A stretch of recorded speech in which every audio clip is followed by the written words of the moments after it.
Sir ಭಾರತನೇ ಏಕೆ sir ಸಕ್ಕರೆ ಕಾಯಿಲೆಯ ತವರೂರು ಅಂತ ಕರೀತಾರೆ? Why diabetes is racing? ಅತಿಯಾದ packed food in the beginning it's not dangerous. ನೀವೆಷ್ಟು ಡಿಲೇ ಮಾಡ್ತಾ ಹೋಗ್ತೀರೋ ಅಷ್ಟು ಡೇಂಜರಸ್ ಆಗ್ತಾವೆ. Sugar is a legal drugs ಅಂತ ಇಲ್ಲ, ಅದು ಒನ್ ಆಫ್ ದಿ ಕಾರಣ. ಡೆಫಿನೆಟ್ಲಿ 100 ಗ್ರಾಮ್ ಸಕ್ಕರೆಯಲ್ಲಿ 100 ಗ್ರಾಮ್ ಬರೀ ಕಾರ್ಬೋಹೈಡ್ರೇಟ್ಸ್ ಇದೆ. ಹಾಗಾದ್ರೆ ಯಾವೆಲ್ಲ ಆಹಾರ ಪದಾರ್ಥಗಳನ್ನ ನಾವು ಕಂಟ್ರೋಲ್ ಮಾಡ್ಬೇಕು? ದೇವ್ರು ಸರಿಯಾಗಿ ಮಾಡಿಕೊಟ್ಟಿದ್ದೇನ್ರಿ, ಅದನ್ನ ಫಾಲೋ ಮಾಡೋದ್ ಬಿಟ್ಬಿಟ್ಟು ನಾನು ಎಲ್ಲದಲ್ಲೂ ಇನ್ನೋವೇಷನ್ ಮಾಡ್ಬೇಕಂತ ಬಿಟ್ಟು ಮತ್ತೊಂದೇನೋ ಮಾಡಕ್ ಹೋಗ್ತೀವಿ. ಸರ್ ಒಬ್ಬ ಶುಗರ್ ಪೇಷಂಟ್ ಅಲ್ಲಿ ಶುಗರ್ ಬರ್ತಾ ಇದೆ ಅಂತ ಹೇಳಿದ್ರೆ ಏನೆಲ್ಲ ಗುಣಲಕ್ಷಣಗಳನ್ನ ನಾವು ನೋಡ್ಬೋದು? ಪದೇ ಪದೇ ಯೂರಿನ್ಗೆ ಹೋಗ್ಬೇಕು ಅಂತ ಒಂದ್ ಅನ್ಸುತ್ತೆ. ಅತಿಯಾಗಿ ಸುಸ್ತಾಗಕ್ಕೆ ಶುರು ಆಗ್ಬಿಡುತ್ತೆ. ಆ ಗಾಯಗಳು ಹೀಲ್ ಆಗಲ್ಲ. ನಮ್ನೆಸ್, ಸೂಕ್ಷ್ಮತೆ ಕಳ್ಕೊಂಡಿರ್ತಾರೆ ಕಾಲಲ್ಲಿ, ಕೈಯಲ್ಲಿ. ಟಿಂಗ್ಲಿಂಗ್ ಸೆನ್ಸೇಷನ್, ಏನೋ ಕರೆಂಟ್ ಹೊಡೆದಂಗೆ ಒಂಥರ ಟಿಂಗ್ಲಿಂಗ್ ಸೆನ್ಸೇಷನ್ ಬರ್ತದೆ ಆ ಲೆವೆಲ್ಗೆ. ಹಾಗಾದ್ರೆ ಡಯಾಬಿಟಿಸ್ ಅಲ್ಲಿ ಟೈಪ್ 1 ಟೈಪ್ 2 ಏನ್ ಡಿಫ್ರೆನ್ಸ್ ಇದೆ ಸರ್? ಗಳಲ್ಲಿ ಅಥವಾ ಯಂಗ್ಸ್ಟರ್ಸ್ ಗಳಲ್ಲಿ ಬರ್ತದೆ. ಟಿಪಿಕಲಿ ಮಕ್ಕಳು ಹುಟ್ಟದಾಗ ಬರ್ತದೆ. ಇಲ್ಲ ಅಂದ್ರೆ during their maturity time 12 to 14 age group ಅಲ್ಲಿ ಬರತಕ್ಕಂತ ಚಾನ್ಸಸ್ ಇರ್ತದೆ. ಸರ್ ಕೆಲವೊಬ್ರು ಲೈಫ್ ಸ್ಟೈಲ್ ಎಷ್ಟು ಸ್ಟ್ರಿಕ್ಟ್ ಆಗಿರುತ್ತೆ ಅಂತ ಹೇಳಿದ್ರೆ ಮಾರ್ನಿಂಗ್ ಬೇಗ ಹೇಳ್ತಾರೆ, ವಾಕ್ ಮಾಡ್ತಾರೆ, ಎಕ್ಸರ್ಸೈಸ್ ಮಾಡ್ತಾರೆ, ವರ್ಕೌಟ್ ಮಾಡ್ತಾರೆ, ಅದ್ರ ಜೊತೆಗೆ ಹೊರಗಡೆ ಫುಡ್ ತಿನ್ನಲ್ಲ, ಜಂಕ್ ಫುಡ್ ತಿನ್ನಲ್ಲ, ಸ್ವೀಟ್ ತಿನ್ನಲ್ಲ. ದಾಳಿಂಬೆನೂ ಉದಾಹರಣೆ ತಗೊಳ್ಳೋಣ. ದಾಳಿಂಬೆ ತಗೊಳ್ಬೇಕಾದ್ರೆ ಪ್ರತಿಯೊಂದು ದಾಳಿಂಬೆಗೂ ಕೂಡ ಇಂಜೆಕ್ಷನ್ ಕೊಡ್ತಾರೆ. ಅದ್ರ ಸೈಜ್ ಜಾಸ್ತಿ ಆಗ್ಲಿ, ಕಲರ್ ಚೆನ್ನಾಗಿ ಬರ್ಲಿ ಅಂತ ಹೇಳ್ಬಿಟ್ಟು. ಆ ವ್ಯಕ್ತಿ ಏನ್ ಕೊಡ್ತಾರೆ, ನ್ಯಾಚುರಲ್ ಆಗಿ ದಾಳಿಂಬೆ ತಿಂತಿದ್ದೀನಿ 3 ಹೊತ್ತು ಅಂತ ಹೇಳ್ಬಿಟ್ಟು. ಈ ತರ ಎಲ್ಲವೂ ಸಮಾಜದಲ್ಲಿ ಎಲ್ಲವೂ ಕಲುಷಿತ ಆದಾಗ ಅದಕ್ಕೆ ನಾನು ಬಲಿ ಆಗ್ತೀನಿ, ಅಕ್ಕಪಕ್ಕದರು ನನ್ನ ಮಕ್ಕಳು ಎಲ್ಲರೂ ಬಲಿ ಆಗ್ತಾರೆ. ಹೇಗೆ ಈ ಗುಡಿಚಿ ಆರೋಗ್ಯ ಸಂಸ್ಥೆ ಸ್ಥಾಪನೆ ಆಗಿದ್ದು? 10 ವರ್ಷ ಕೆಳಗಡೆ ನಾವು ಗುಡಿಚಿ ಇರೋದು ಶುರು ಮಾಡಿದಾಗ 2014ರಲ್ಲಿ ಒಂದು ನೋಬಲ್ ಥಾಟ್ ಇಂದ ಶುರು ಮಾಡಿದ್ವಿ. ಆರೋಗ್ಯದ ಸಮಸ್ಯೆ ಯಾವುದೇ ಆಗಿರ್ಲಿ, ಜೀವನ ಪರ್ಯಂತ ಔಷಧಿ ತಗೊಳ್ಳೋ ಅವಶ್ಯಕತೆ ಇರಬಾರ್ದು ಅಂತ ಹೇಳ್ಬಿಟ್ಟು. ಸಕ್ಕರೆ ಕಾಯಿಲೆ ಒಬ್ಬ ವ್ಯಕ್ತಿಗೆ ಬಂತು ಅಂತ ಹೇಳಿದ್ರೆ ಲೈಫ್ ಲಾಂಗ್ ಟಾಬ್ಲೆಟ್ ತಗೋಬೇಕು. ಟಾಬ್ಲೆಟ್ ಅನ್ನೋದು ಫಿಕ್ಸ್ ಅಂತ ಇದೆ ಸರ್. ಲೈಫ್ ಲಾಂಗ್ ಮೆಡಿಕೇಶನ್ ತಗೊಳ್ಬೇಕು ಅನ್ನೋದೊಂದು ತಪ್ಪು ಕಲ್ಪನೆ. ಮಾತ್ರೆ ತಗೊಂಡ್ರು ಕೂಡ ಯಾವಾಗ್ಲೂ ಸುಸ್ತು ಸುಸ್ತು ಸುಸ್ತು ಅಂತ ಇರ್ತಾರೆ. ನಿಂತ್ಕೊಳಕ್ ಆಗಲ್ಲ ಅರ್ಧ ಗಂಟೆ ಮೇಲೆ. ಕಂಪ್ಯಾರಿಸನ್ ತಗೊಂಡ್ರೆ ಲೇಡೀಸ್ ಅಲ್ಲಿ ಜಾಸ್ತಿನಾ, ಜೆಂಟ್ಸ್ ಅಲ್ಲಿ ಜಾಸ್ತಿನಾ, ಹೇಗೆ? ಗಂಡ್ ಮಕ್ಕಳಲ್ಲಿ ಸರ್ವೇ ಸಾಮಾನ್ಯ ಜಾಸ್ತಿ ಇರ್ತದೆ. ಯಾಕಂತಂದ್ರೆ stress is one of the major reason. ಅದೇ ತುಂಬಾ ಜನಕ್ಕೆ ಕನ್ಸೀವ್ ಆದಾಗ್ಲೇನೆ ಡಯಾಬಿಟಿಸ್ ಬರುತ್ತಲ್ಲ, ಯಾಕೆ sir? One of the reason again over nutrition. Sir diabetes reverse ಆದ್ಮೇಲೆ ಅವರು ಏನೆಲ್ಲ ಆಯುರ್ವೇದಿಕ್ ಪದ್ಧತಿಯಲ್ಲಿ ಚಿಕಿತ್ಸೆನ ತಗೊಳ್ತಾರೆ ಅದನ್ನೆಲ್ಲ ಸ್ಟಾಪ್ ಮಾಡಬಹುದಾ? ಹೌದು, I think that's the last thing that I want to do. Hello everyone, ಎಲ್ರಿಗೂ ನಮಸ್ಕಾರ. Welcome to the new series of digital Madhyama podcast. ಅಯ್ಯೋ, ಜೀವನದಲ್ಲಿ ಸಿಹಿ ಜಾಸ್ತಿ ಆದ್ರೆ ಎಲ್ರಿಗೂ ಖುಷಿ ಆಗುತ್ತೆ, ಆದ್ರೆ ದೇಹಕ್ಕೆ ಸಿಹಿ ಜಾಸ್ತಿ ಆದ್ರೆ ಡೇಂಜರ್ ಝೋನ್ ಅಲ್ಲಿ ಇದೆ ಅಂತ ಅರ್ಥ. ಹೌದು, ಸಾಕಷ್ಟು ಮಧುಮೇಹಿಗಳನ್ನ ಅವ್ರದೇ ಆದಂತಹ ರೀತಿಯಲ್ಲಿ ಆಯುರ್ವೇದಿಕ್ ಪದ್ಧತಿಯಲ್ಲಿ ಗುಣಪಡಿಸಿದಂತಹ ಕೀರ್ತಿ ನಮ್ಮ ಗುಡಿಚಿ ಆಯುರ್ವೇದಿಕ್ ಸಂಸ್ಥೆಗೆ ಸಲ್ಲುತ್ತೆ. ನಮ್ಮ ಜೊತೆ ಇದ್ದಾರೆ ಇವತ್ತು CEO and founder of the Gudichi ayurvedic ಸಂಸ್ಥೆಯ ಮುಖ್ಯಸ್ಥರಾದಂತ ಪ್ರಶಾಂತ್ ವಸ್ಸರ್ದ ಅವರು.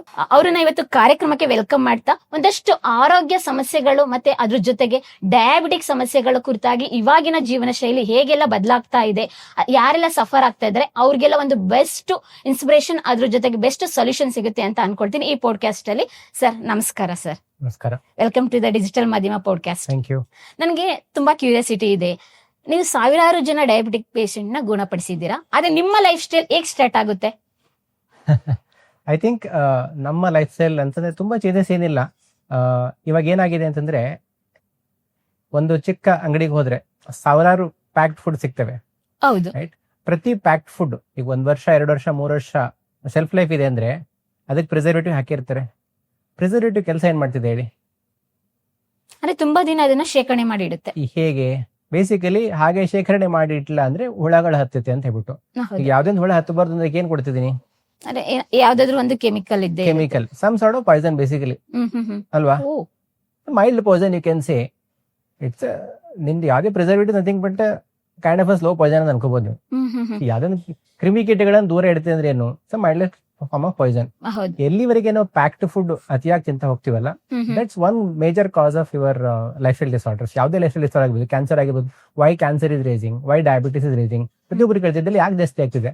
ಅತಿಯಾದ ಪ್ಯಾಕ್ಡ್ ಫುಡ್ ಮತ್ತೆ ಅತಿಯಾದ ಕನ್ಸಂಪ್ಷನ್ ಆಫ್ ಈ ಮೈದಾ ಬೇಸ್ಡ್ ಪ್ರಾಡಕ್ಟ್ ಆಗಿರ್ಬೋದು.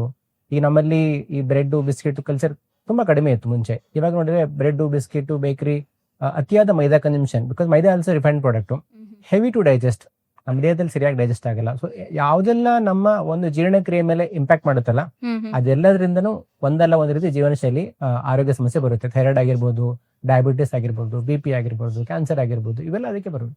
ಅಂದ್ರೆ ಇವಾಗಿನ ಜನರೇಷನ್ ಜೆನ್ಜಿ ಜನರೇಷನ್ ಹೇಗಾಗಿದೆ ಅಂದ್ರೆ ಎಲ್ಲ ಫಾಸ್ಟ್ ಆಗ್ಬೇಕು. ಜೆನ್ಜಿ ಜನರೇಷನ್ ಲೈಫ್ ಸ್ಟೈಲ್ ಏನಾದ್ರು ಡಯಾಬಿಟಿಕ್ಸ್ ಮೇಲೆ ಪರಿಣಾಮ ಬೀಳುತ್ತಾ? ಜೆನ್ಜಿ ಅಷ್ಟೇ ಅಂತಲ್ಲ, ಐ ಥಿಂಕ್ ಓವರ್ ಆಲ್ ಪ್ರತಿಯೊಬ್ಬರಿಗೂ ಅದೇ ಮಿಸ್ಟೇಕ್ ಮಾಡ್ತಿದೀವಿ. ಐ ಥಿಂಕ್ ಈ ಒಂದು ಲೈಫ್ ಸ್ಟೈಲ್ ಚೇಂಜ್ ಆದಾಗ ಪ್ರತಿಯೊಬ್ಬರು ಆ ಸಿಸ್ಟಮ್ ಅಲ್ಲಿ ಬಂದ್ಬಿಡ್ತಾರೆ. ಈಗ ಯಾವುದೇ ಒಂದು ಫಾಸ್ಟ್ ಡೆಲಿವರಿ ಆಗಿರ್ಬೋದು ಅಥವಾ ಫಾಸ್ಟ್ ಫುಡ್ ತಿನ್ನೋದಾಗಿರ್ಬೋದು, ಈಗ ಎದುರುಗಡೆ ಕಂಡಾಗ ಬರೀ ಯಂಗ್ಸ್ಟರ್ಸ್ ಅಂತ ಅಲ್ಲ, ಮತ್ತೆ ಎಲ್ಲರೂ ತಿಂತ ಹೋಗ್ತಾರೆ. ಮತ್ತೆ ಎಲ್ಲವೂ ಫಾಸ್ಟ್ ಆಗುತ್ತೆ. ಈಗ ಮುಂಚೆ ಒಬ್ಬ ಹುಡುಗ 20 ವರ್ಷಕ್ಕೆ ಡ್ಯಾನ್ಸ್ ಮಾಡಕ್ ಶುರು ಮಾಡಿದ್ರೆ, ಇವಾಗ 3 ವರ್ಷಕ್ಕೆ ಹುಡುಗ ಡ್ಯಾನ್ಸ್ ಮಾಡಕ್ ಶುರು ಮಾಡ್ತಾನೆ. ಎಲ್ಲವೂ ಬೇಗ ಕಂಡಾಗ ಹೋಗೋದು ಕೂಡ ಬೇಗ ಆಗುತ್ತೆ. ಲೈಫ್ ಸ್ಪ್ಯಾನ್ ಕೂಡ ಕಡಿಮೆ ಆಗ್ತಾ ಬರ್ತದೆ. ಲೈಫ್ ಸ್ಪ್ಯಾನ್ ಯಾಕೆ ಕಡಿಮೆ ಆಗುತ್ತೆ ಅಂದ್ರೆ ಯು ಡನ್ ಎವ್ರಿಥಿಂಗ್. ಅತಿಯಾದ ಸ್ಟ್ರೆಸ್ ಕೂಡ ಮೊದಲೇ ತಗೊಳ್ತಿದ್ದೀರಾ. ಈಗ 3 ವರ್ಷ ಹುಡುಗಂಗೆ ಸ್ಟೇಜ್ ಮೇಲೆ ಹೋಗ್ಬಿಟ್ಟು ನೀನು ಗೆಲ್ತೀಯಾ ಗೆಲ್ಲಲ್ಲ ಅನ್ನೋ ಸ್ಟ್ರೆಸ್ ಅಷ್ಟು ಚಿಕ್ಕ ವಯಸ್ಸಲ್ಲಿ ನಾವು ಕೊಡ್ತಾ ಇದೀವಿ. ಸೊ ಇದೆಲ್ಲವೂ ಅಂದ್ರೆ ಆ ಒಂದು ಜೀವನ ಶೈಲಿ ಬದಲಾದಾಗ ಏನಾಗುತ್ತೆ ಅಂದ್ರೆ ಅಲ್ಲಿ ನಾವು ತಿನ್ನೋಂತ ಆಹಾರ ಇರ್ಬೋದು, ಎಲ್ರಿಗೂ ಎಲ್ಲ ಫಾಸ್ಟ್ ಬೇಕು. ಈಗ ಒಬ್ಬ ರೈತ ಇದ್ದಾನೆ ಅಂದ್ರೆ ಅವನಿಗೆ ಬೆಳೆ ಬೆಳೆಯೋದು ಫಾಸ್ಟ್ ಆಗಿ ಆಗ್ಬೇಕು, ಅವನಿಗೆ ಔಟ್ಪುಟ್ ಕೂಡ ಜಾಸ್ತಿ ಬರಬೇಕು. ಹಿಂಗಾಗ ಪ್ರತಿಯೊಬ್ರು, ನಾವು ನೀವು ಅಂತಲ್ಲ, ಈ ಒಂದು ಬದಲಾವಣೆ ಆದಾಗ, ಸಮಾಜದಲ್ಲಿ ಬದಲಾವಣೆ ಆದಾಗ ಪ್ರತಿಯೊಬ್ಬರು ಆ ಬದಲಾವಣೆಗೆ ಹೊಂದ್ಕೊಂಡು ಹೋಗ್ತೀವಿ. ಹೊಂದ್ಕೊಂಡು ಹೋದಾಗ ಅದರದ್ದು ಒಳ್ಳೆತನ ಮತ್ತೆ ಕೆಟ್ಟತನ ಎರಡೂ ಬರ್ತವೆ. ಕೆಟ್ಟತನಗಳೇನಂದ್ರೆ ಅತಿಯಾದ ನಾವು ಪ್ಯಾಕ್ಡ್ ಫುಡ್ ತಿನ್ನೋದಾಗಿರ್ಬೋದು, ಅತಿಯಾದ ಹೊರಗಡೆಯಿಂದ ಊಟ ಮಾಡ್ತಿರ್ಬೋದು, ಇದೆಲ್ಲವೂ ಕೂಡ ಎಲ್ಲೊಂದ್ ಕಡೆಗೆ ನಮ್ಮ ಜೀವನ ಶೈಲಿಗೆ ಕಾರಣ ಆಗ್ತವೆ. ಅತಿಯಾದ ಸ್ಟ್ರೆಸ್ ಆಗಿರ್ಬೋದು, ಮುಂಚೆ ಸ್ಟ್ರೆಸ್ ಇರಲಿಲ್ಲ, ಇವಾಗ everybody so obsess with competition. ಅತಿಯಾದ ಕಾಂಪಿಟೇಷನ್, ಅತಿಯಾದ ಸ್ಟ್ರೆಸ್ ಆದಾಗ ಅತಿಯಾದ ಆರೋಗ್ಯ ಸಮಸ್ಯೆಗಳು ಬಂದೇ ಬರ್ತವೆ. ಸೊ ನಮ್ಮ ಭಾರತವನ್ನು ಇವಾಗ ಏನಂತ ಕರೀತಾರೆ ಅಂದ್ರೆ ಸಕ್ಕರೆ ಕಾಯಿಗಳ ತವರೂರು ಅಂತ ಕರೀತಾರೆ, ಮಧುಮೇಹಿಗಳ ತವರೂರು ಅಂತ ಕರೀತಾರೆ. ಅಂದ್ರೆ ಒಂದು ಪ್ರಾಂತ್ಯದಿಂದ ಮತ್ತೊಂದು ಪ್ರಾಂತ್ಯಕ್ಕೆ ಹೋದ್ರೆ ನಮ್ಮ ಭಾರತದ ಕಲ್ಚರ್ ತಗೊಂಡ್ರೆ ಆಹಾರ ಪದ್ಧತಿ ಎಷ್ಟು ಚೆನ್ನಾಗಿರುತ್ತೆ. ಇಲ್ಲಿದ್ದು ಮಲೆನಾಡ್ ಸೈಡ್ ಅಲ್ಲಿ ಇರಲ್ಲ, ಬ್ಯಾಂಗ್ಳೂರಲ್ಲಿ ಇದ್ದಿದ್ದು ಉತ್ತರ ಕರ್ನಾಟಕ ಸ್ಟೈಲ್ ಅಲ್ಲಿ ಇರಲ್ಲ. ಬಟ್ ಆ ವೆದರ್ಗೆ ತಕ್ಕಂತೆ ಆಹಾರ ಪದ್ಧತಿಗಳಿದ್ರೂ ಕೂಡ ಮನುಷ್ಯನ ಜೀವನದ ಮೇಲೆ ಯಾವೆಲ್ಲ ಆಹಾರ ಪದಾರ್ಥಗಳು ಡಯಾಬಿಟಿಸ್ಗೆ ಪ್ರಮುಖವಾಗಿ ಕಾರಣ ಆಗ್ತವೆ, ಅದು ನಮ್ಮ ಭಾರತೀಯ ಪದ್ಧತಿಯಲ್ಲಿ? ತುಂಬಾ ಒಳ್ಳೆ ಪ್ರಶ್ನೆ. ಆಕ್ಚುಲಿ ನಿನ್ನೆ ನಾನು ನನ್ನ ವೈಫ್ ಡಿಸ್ಕಸ್ ಮಾಡ್ತಿದ್ವಿ. ಹೇಳಕ್ಕೆ ಏನಾಗಿದೆ ಅಂದ್ರೆ, ಈಗ ನೀವು ಉಡುಪಿಗೆ ಹೋಗಿ, ಬೆಂಗಳೂರಿಗೆ ಹೋಗಿ ಅಥವಾ ಡೆಲ್ಲಿಗೆ ಹೋಗಿ ಒಂದು ರೆಸ್ಟೋರೆಂಟ್ಗೆ ಹೋದಾಗ ನಿಮ್ಮ ಮೆನುದಲ್ಲಿ ಕಾಣ್ತಕ್ಕಂಥ 2-3 ಐಟಮ್ ಹೆಸರು ಹೇಳಿ ನನಗೆ. ಇಡ್ಲಿ, ದೋಸಾ, ವಡಾ, ಓಕೆ, ಅನ್ನ ಸಾಂಬಾರ್, ಚಪಾತಿ, ಓಕೆ, ಮತ್ತೆ north Indian food, south Indian food, Chinese north Indian food, south Indian food, Chinese food, right? That is exactly what has happened. ನಾನು ಅದೇ ಹೇಳ್ತಿದ್ದೆ. ಈಗ ಉಡುಪಿಗೆ ಹೋದ್ರೆ ನನಗೆ ಉಡುಪಿ ಅಥೆಂಟಿಕ್ ಫುಡ್ ಸಿಗಲ್ಲ. ಕರೆಕ್ಟ್. ಬರೀ ಒಂದೇ ಒಂದು ಅಂಗಡಿ ಇದೆ, ನಾನು ಹುಡುಕಾಡ್ಕೊಂಡು ಹೋಗ್ತೀನಿ, ಮೂಲೆಯಲ್ಲಿ ಒಂದು ಅಜಿತ್ ಹತ್ರ ರನ್ ಮಾಡ್ತಾರೆ, ಅಲ್ಲಿ ಮಾತ್ರ ಅಥೆಂಟಿಕ್. ಅವರು ಒಂದು ರೆಸ್ಟೋರೆಂಟ್ ಹೋದ್ರೆ 10 ವೆರೈಟಿ ಸಾಂಬಾರ್ ಮಾಡ್ತಾರೆ. And that is very very authentic to Udupi. ಇಲ್ಲ ಅಂದ್ರೆ ನೀವು ಯಾವ ರೆಸ್ಟೋರೆಂಟ್ಗೆ ಹೋದ್ರಿ ಅದೇ ಪನೀರು, ಅದೇ ಪನೀರ್ ಆಗ್ತದೆ, ಅದೇ ಮಶ್ರೂಮ್ ಆಗ್ತದೆ, ಅದೇ ಗೋಬಿ ಮಂಚೂರಿ ಆಗ್ತದೆ, ಎಲ್ಲ ಕಡೆ ಆಗ್ತದೆ. The menu has become global. ಮುಂಚೆ ಏನಾಗ್ತಿತ್ತು, ಈಗ ನಾನು ಮೊನ್ನೆ ರೀಸೆಂಟ್ ಆಗಿ ಹೋದ್ವಾರ ನಾವು ಹುಬ್ಳಿಯಲ್ಲಿ ಕೂಡ ಬ್ರಾಂಚ್ ಓಪನ್ ಮಾಡಿದ್ವಿ. ನಮ್ಮ ಟೀಮಿಗೆ ಕರ್ಕೊಂಡು ಹೋಗ್ಬೇಕಂತ ಆಚೆ ಹೋದ್ವಿ. ಆ ರೆಸ್ಟೋರೆಂಟ್ ಗಳಲ್ಲಿ ಹೋದಾಗ್ಲೂ ಕೂಡ ಪ್ರತಿಯೊಬ್ಬರು ನಾರ್ತ್ ಇಂಡಿಯನ್ ಫುಡ್ ತಿಂತಿದ್ದಾರೆ. ನಾವೇನ್ ಮಾಡ್ತಿದ್ವಿ ಮುಂಚೆ, ನಾನು ಉತ್ತರ ಕರ್ನಾಟಕ, ನಾನು ಗುಲ್ಬರ್ಗ, ನಾನು ಬೀದರ್ ಅಂದ್ರೆ ನಾನು ಜೋಳದ ರೊಟ್ಟಿನೇ ತಿನ್ಬೇಕು, ನಾನು ಇದೇ ತರ ಕಾಳು ತಿನ್ಬೇಕು ಅಂತ ಒಂದು ಸಂಸ್ಕೃತಿ ಇತ್ತು. ಅಂದ್ರೆ ಅಲ್ಲಿನ ಒಂದು ವೆದರ್ ಕಂಡೀಷನ್ ತರ ನಾವು ಊಟ ಮಾಡ್ತಿದ್ವಿ. ಇವಾಗ ಏನಾಗಿದೆ, ಎಲ್ಲವೂ ಎಲ್ಲಾ ಕಡೆ ಅವೈಲೇಬಲ್ ಇದೆ. ಇವಾಗ ಎಷ್ಟು ಜನ ಈಗ ಅಮೆರಿಕನ್ಸ್ ಪಿಜ್ಜಾ ತಿಂತಿದ್ರು, ಹಾಗಂತ ಬೆಂಗಳೂರಿಯನ್ಸ್ ಪಿಜ್ಜಾ ತಿನ್ಬೇಕಾ? ಇಲ್ಲ. So availability of food and varieties of food which are not in sync with the weather.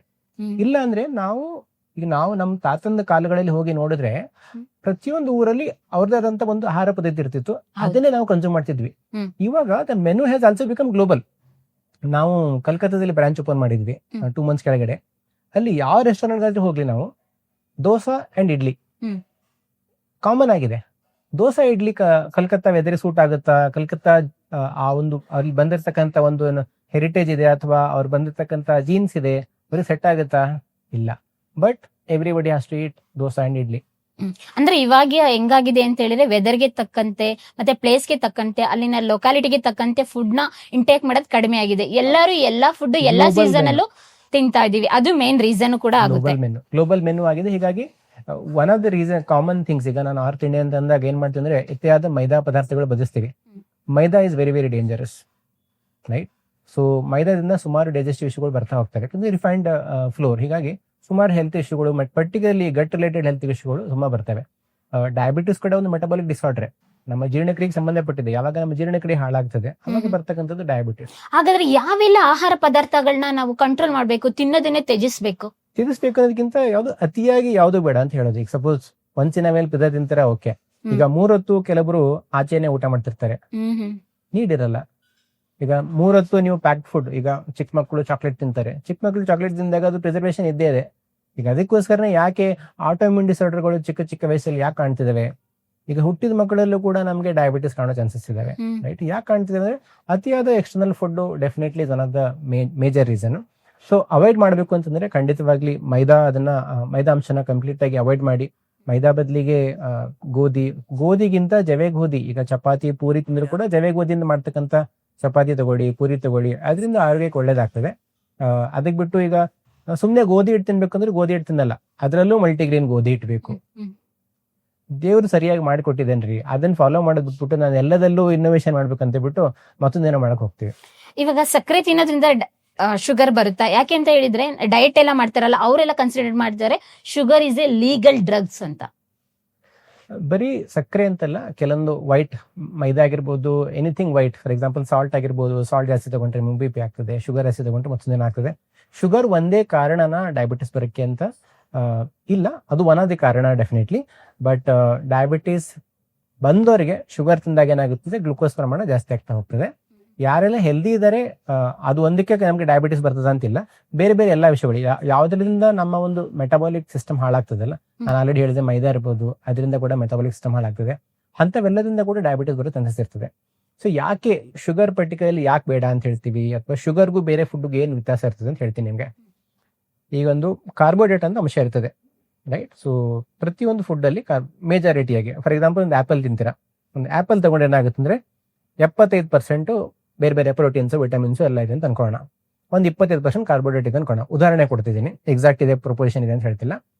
So ಒಂದು ಆಪಲ್ ಇದೆ, ಆ ಆಪಲ್ 100 ಗ್ರಾಮ್ ಇದೆ, 100 ಗ್ರಾಮ್ ಅಲ್ಲಿ 75% ಮಿನರಲ್ಸ್, ವಿಟಮಿನ್ಸ್ ಎಲ್ಲ, 25% ಕಾರ್ಬೋಹೈಡ್ರೇಟ್ಸ್. ಅದೇ ನೀವು 100 ಗ್ರಾಮ್ ಸಕ್ಕರೆ ತಗೊಂಡ್ರೆ 100 ಗ್ರಾಮ್ ಸಕ್ಕರೆಯಲ್ಲಿ 100 ಗ್ರಾಮ್ ಬರೀ ಕಾರ್ಬೋಹೈಡ್ರೇಟ್ಸ್ ಇದೆ, ಬೇರೆ ಯಾವುದೋ ಅಂಶ ಇಲ್ಲ. ಸೊ ಅತಿಯಾದ ಕಾರ್ಬೋಹೈಡ್ರೇಟ್ ಬಾಡಿ ಒಳಗೆ ಹೋದಾಗ ಏನಾಗುತ್ತೆ ಅಂದ್ರೆ ಅದು ಡಿಸಾಲ್ವ್ ಆಗಿ ಗ್ಲೂಕೋಸ್ ಆಗಿ ಕನ್ವರ್ಟ್ ಆಗ್ತದೆ. ಗ್ಲೂಕೋಸ್ ನಮ್ಮ ದೇಹಕ್ಕೆ ಬೇಕು, ಬಟ್ ಅತಿಯಾಗಿ ಹೋದಾಗ ಅವಾಗ ನಮ್ಮ ಬಾಡಿಗೆ ಏನ್ ಮಾಡ್ತಾರೆ, ಅತಿಯಾದ ಇನ್ಸುಲಿನ್ ಪ್ರೊಡ್ಯೂಸ್ ಮಾಡ್ಬೇಕಾಗಿದೆ ನಮ್ಮ ಬಾಡಿ.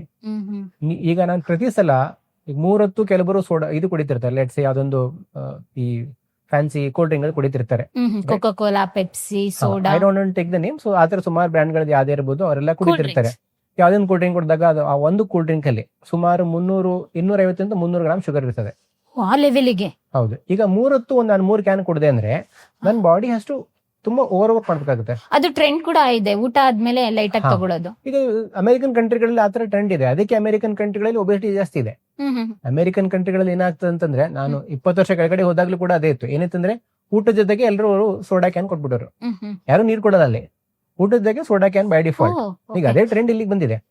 ಈಗ 3 ಹೊತ್ತು ನೀವು ಕೂಲ್ ಡ್ರಿಂಕ್ ಕೊಡಿದಾಗ 750 ಗ್ರಾಮ್ ಸಕ್ಕರೆ ನಮ್ಮ ಬಾಡಿ ಒಳಗೆ ಹೋದಾಗ ಏನಾಗುತ್ತೆ, ನನ್ನ ಬಾಡಿಗೆ ನಾನು ರಾಂಗ್ ಸಿಗ್ನಲ್ ಕೊಡ್ತಿದ್ದೀನಿ. ಪ್ರತಿ ಸಲ ಅಷ್ಟು ಸೋಡಾ ಹೋದಾಗ ಏನಾಗುತ್ತೆ, ಅಷ್ಟು ಶುಗರ್ ಹೋಗ್ತಿದೆ. ಅಷ್ಟು ಶುಗರ್ ಹೋದಾಗ ನನ್ನ ಬಾಡಿ ಏನ್ ಮಾಡ್ಬೇಕು, ನಮ್ಮ ಪ್ಯಾಂಕ್ರಿಯಸ್ ಅತಿಯಾದ ಇನ್ಸುಲಿನ್ ರಿಲೀಸ್ ಮಾಡ್ತಾ ಹೋಗ್ಬೇಕು. ಈಗ ಯಾವ್ದೇ ವ್ಯಕ್ತಿಗೆ, ಯಾವ್ದೇ ಒಂದು ವಸ್ತುಗೆ ಅತಿಯಾಗಿ ಓಡಿದಾಗ ಏನಾಗುತ್ತೆ, ಅದು ಡೇಂಜರ್ ಆಗುತ್ತೆ, ತುಂಬಾ ಎಫೆಕ್ಟ್ ಆಗುತ್ತೆ, ಹಾಳಾಗುತ್ತೆ. ಈಗ ನನಗೆ ಜಾಸ್ತಿ ಓಡಿ ಅಂದ್ಬಿಟ್ರೆ, ದಿನ 1 ಕಿಲೋಮೀಟರ್ ಓಡನ್ಗೆ ದಿನಕ್ಕೆ 50 ಕಿಲೋಮೀಟರ್ ಓಡಿ ಅಂದ್ಬಿಟ್ರೆ ಇಲ್ಲ, ತುಂಬಾ ಟೈರ್ಡ್ ಆಗುತ್ತೆ, ಬಾಡಿ ಸುಸ್ತಾಗ್ಬಿಡ್ತೀನಿ, ಹಾಳಾಗ್ಬಿಡ್ತೀನಿ, ಸತ್ತೋಗೋ ಚಾನ್ಸಸ್ ಇರ್ತದೆ. That is exactly what happens in the body. ನನ್ನ ದೇಹಕ್ಕೂ ನಾನು ಕೇರ್ ಮಾಡ್ಬೇಕಲ್ಲ. ಈಗ ಸುಮಾರು ಜನ ಇನ್ನೊಂದು ತರ ಹುಚ್ಚುತನ ಮಾಡ್ತಾರೆ, ಏನಪ್ಪಾ ಅಂತಂದ್ರೆ ಈ ಶುಗರ್ಲೆಸ್ ಪ್ರಾಡಕ್ಟ್ ತಗೊಳ್ಳೋದು, ಶುಗರ್ ಫ್ರೀ ಪ್ರಾಡಕ್ಟ್. ಬಿಸ್ಕೆಟ್ ಬಂದಿದೆ, ಬಿಸ್ಕೆಟ್ ಇದೆ. ಈಗ ಉದಾಹರಣೆಗೆ ಏನ್ ಹಾಕ್ತಾರೆ, ಇವತ್ತು ಸ್ಟೀವಿಯಾ ಅಥವಾ ಬೇರೆ ಬೇರೆ ಪದಾರ್ಥಗಳನ್ನ ಹಾಕ್ತಾರೆ. ಈಗೇನ್ ಅದು ಇನ್ನೊಂದ್ ರೀತಿ ಹುಚ್ಚುತನ. ಏನಂತಂದ್ರೆ ಅದ್ ನಾಲ್ಗೆಗೆ ಹೋದಾಗ ಅದು ಸಿಹಿ, ಓಕೆ, ಅದು ಬಾಡಿ ಒಳಗೆ ಹೋದಾಗ ಗ್ಲುಕೋಸ್ ಆಗಿ ಕನ್ವರ್ಟ್ ಆಗುತ್ತೆ, ಆಗಲ್ಲ. ಬಟ್ ನಾಲ್ಗೆಗೆ ಹೋದ ತಕ್ಷಣ ನನ್ನ ಬ್ರೈನ್ ಆಕ್ಟಿವೇಟ್ ಆಗುತ್ತೆ, ಒಳಗಡೆ ಸಿಹಿ ಪದಾರ್ಥ ಬರ್ತಿದೆ, ನೀನೆಲ್ಲ ಸಿಸ್ಟಮ್ ರೆಡಿ ಮಾಡ್ಕೊಳ್ಳೋ ಅಂತ ಹೇಳುತ್ತೆ. ಬಟ್ ಒಳಗಡೆ ಹೋದ್ಮೇಲೆ ಸಿಹಿ ಪದಾರ್ಥ ಬರಲ್ಲ. Everybody is ready for the fight, but ಈಗ ಹೇಳ್ತೀವಲ್ಲ ಹಾಕ್ಸ್ ಕಾಲ್, ಈಗ ಇಲ್ಲಿ ಬಾಂಬ್ ಅಟ್ಯಾಕ್ ಆಗೋದಿದೆ ಅಂತ ಹೇಳ್ತೀವಿ, ಬಟ್ ಅಲ್ಲಿ ಬಾಂಬ್ ಅಟ್ಯಾಕ್ ಆಗಿಲ್ಲ, ಜೋಕ್ ಮಾಡಿದೆ ಯಾರು ಅಂತ. ಅದೇ ತರ ನಾನು ಸ್ವೀಟ್ ತಿಂದಿದ್ದೀನಿ ಅಂತ ಹೇಳ್ತೀನಿ ಬಾಡಿಗೆ, ಬಟ್ ಒಳಗಡೆ ಹೋದಾಗ ಸ್ವೀಟ್ ಇರಲ್ಲ. That is not getting converted to glucose because that is not actually sweet. ಈ ರೀತಿ ಪದೇ ಪದೇ ರಾಂಗ್ ಸಿಗ್ನಲ್ ನಿಮ್ ಬ್ರೈನ್ ಕೊಟ್ಟಾಗ ಏನಾಗುತ್ತೆ ಹೇಳಿ, ಬ್ರೈನ್ ಹುಚ್ಚಾಗ್ತಾ ಹೋಗ್ತದೆ, ಇಟ್ ಗೆಟ್ ಕನ್ಫ್ಯೂಸ್. ಅಂದ್ರೆ ಹೋಲ್ ಸಿಸ್ಟಮ್ ಏನಿದೆ ಅಲ್ಲ, ಕಮ್ಯುನಿಕೇಶನ್ ಸಿಸ್ಟಮ್ ಹಾಳಾಗ್ಬಿಡ್ತಾ ಹೋಗ್ತದೆ. ಅಂದ್ರೆ ಇವಾಗ ಎಲ್ಲರೂ ಕೂಡ ಶುಗರ್ ಫ್ರೀ ಚಾಕ್ಲೇಟ್ ತಿಂತಾ ಇದ್ದೀನಿ, ಶುಗರ್ ಫ್ರೀ ಬಿಸ್ಕೆಟ್ ತಿಂತಾ ಇದ್ದೀನಿ, ಶುಗರ್ ಫ್ರೀ ಐಟಮ್ಸ್ ತಿಂತಾ ಇದ್ದೀನಿ, ಸ್ವೀಟ್ ತಿಂತಾ ಇದ್ದೀನಿ ಅನ್ನೋರು ಈ ವಿಡಿಯೋನ ನೋಡಿದ್ರೆ ಅವ್ರಿಗೆ ಗೊತ್ತಾಗುತ್ತೆ ಏನಕ್ಕೆ ಶುಗರ್ ಫ್ರೀ ಐಟಮ್ಸ್ ಕೂಡ ನಾವು ಇಂಟೇಕ್ ಮಾಡಬಾರ್ದು ಅಂತ ಹೇಳಿ. It's a common sense. ನೀವು ಈ ತರ ಹುಚ್ಚತನ ಮಾಡ್ಬಿಟ್ರೆ ಬಾಡಿ ಜೊತೆಗೆ it will get confused and over a period of time some are the disease will form in the body. Sir ಮತ್ತೆಗೆ ಸರ್ ಅಜ್ಜಿ ಮುತ್ತಾತವರೆಲ್ಲ ಹೇಳ್ತಾರೆ, ಇವಾಗ್ಲೂ ಕೂಡ 90 ವರ್ಷ 100 ವರ್ಷ ಬದುಕಿದೀನಿ. ನಾನ್ ಹೇಗೆ ಅಂತ ಹೇಳಿದ್ರೆ, ಅವಾಗೆಲ್ಲ ಬೆಲ್ಲ ಎಲ್ಲ ಉಂಡೆ ಬೆಲ್ಲ ಎಲ್ಲ ತಿಂದು ಬೆಳೆದಿದ್ದೆ ಚಿಕ್ಕದ್ರಲ್ಲಿದ್ದಾಗ. ಅವ್ರು ಶುಗರು ಇಲ್ಲ, ಬಿಪಿನೂ ಇಲ್ಲ, ನಾರ್ಮಲ್ ಆಗಿ ಲೈಫ್ ಲೀಡ್ ಮಾಡ್ತಾರೆ. ಪಾಯಸ ಅಂದ್ರೂ ಕೂಡ ಇವಾಗ್ಲೂ ತಟ್ಟೆಗಟ್ಲೆ ಕುಡಿತಾರೆ. ಅವ್ರಿಗೆ ಶುಗರ್ ಬರೋದೇ ಇಲ್ವಲ್ಲ ಸರ್?